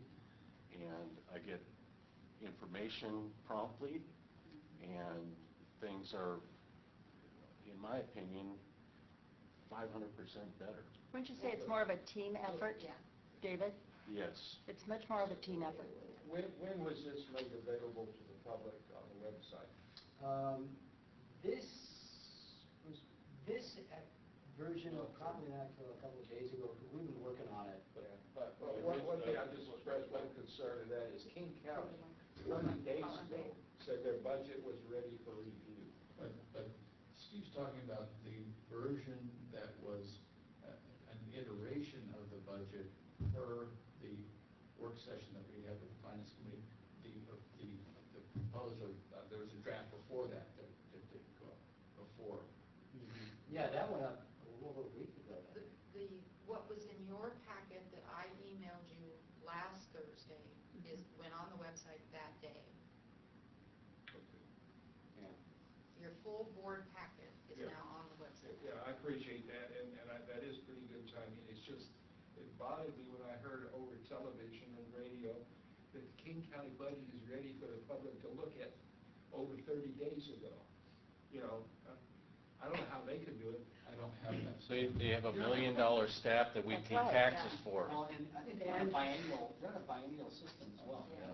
Plus it's a People known working all over revenue the budget. place. That's, No revenue. yeah, they know what their tax revenue's Yep, gonna be. they do. Okay, thanks. Squirrely. But it's just that, it's very difficult to Oh, I know. view the slides, and it's going to require some further attention and questions. But thank you very much. You want, I'll be happy to meet you today. I will certainly call you with Okay. some questions if I have them. Thank you, sir. That's why I wanted to be sure that the Finance Committee has really gone into detail on this, because I put my confidence in them. I've got to. We had a pretty good discussion. Well, it's not easy work. And that's why when I do a meeting, we work. We work. I think it was, Yeah, the Finance Committee, I have to make a comment, really, the relationship is really, it's, doing a great job. we've got the relationship with it's challenging, but there isn't the acrimony there. So. Is there any other questions? It is Just quick question. 10:44. On the 5-year forecast, I'm just curious why the change in that position, why 2018 dropped dramatically? Actually, 2018 is when we start to have a positive change in that position. Oh, okay. Yes. And then it went up in And then 2019. you see a gradual increase in that until we have a positive, in other words, a profit from an accounting standpoint in 2018. And we want to get back on that track. Okay, is that all the questions we have for? I hope so. Commissioners, Spikers, I believe you had an other? I do. This is so great. Thank you, Val, for giving me calendars, because this saved me. Because on the 29th of December, I'm going to be in Canada at my son's hockey tournament coaching. So I will have to reschedule that finance date. And I'm going to be gone basically, I think, late afternoon on the 26th. So basically that week is out for me. So, okay? On the 20, I'm sorry? The week of the 26th of December, pretty much. And so I don't, when is the board meeting in January? On the 12th? I believe it's the... Probably going to have to be right after the first of the year. If that's, you guys figure it out. For January? So, for January, for the finance meeting. Are you out of town on the first week of January? No, but Finance. I don't know. Okay. Okay, the next meeting, I believe, is November 7th. That's our work session meeting, am I correct? Yes. And then after that will be Thursday, the 10th. That'll be our budget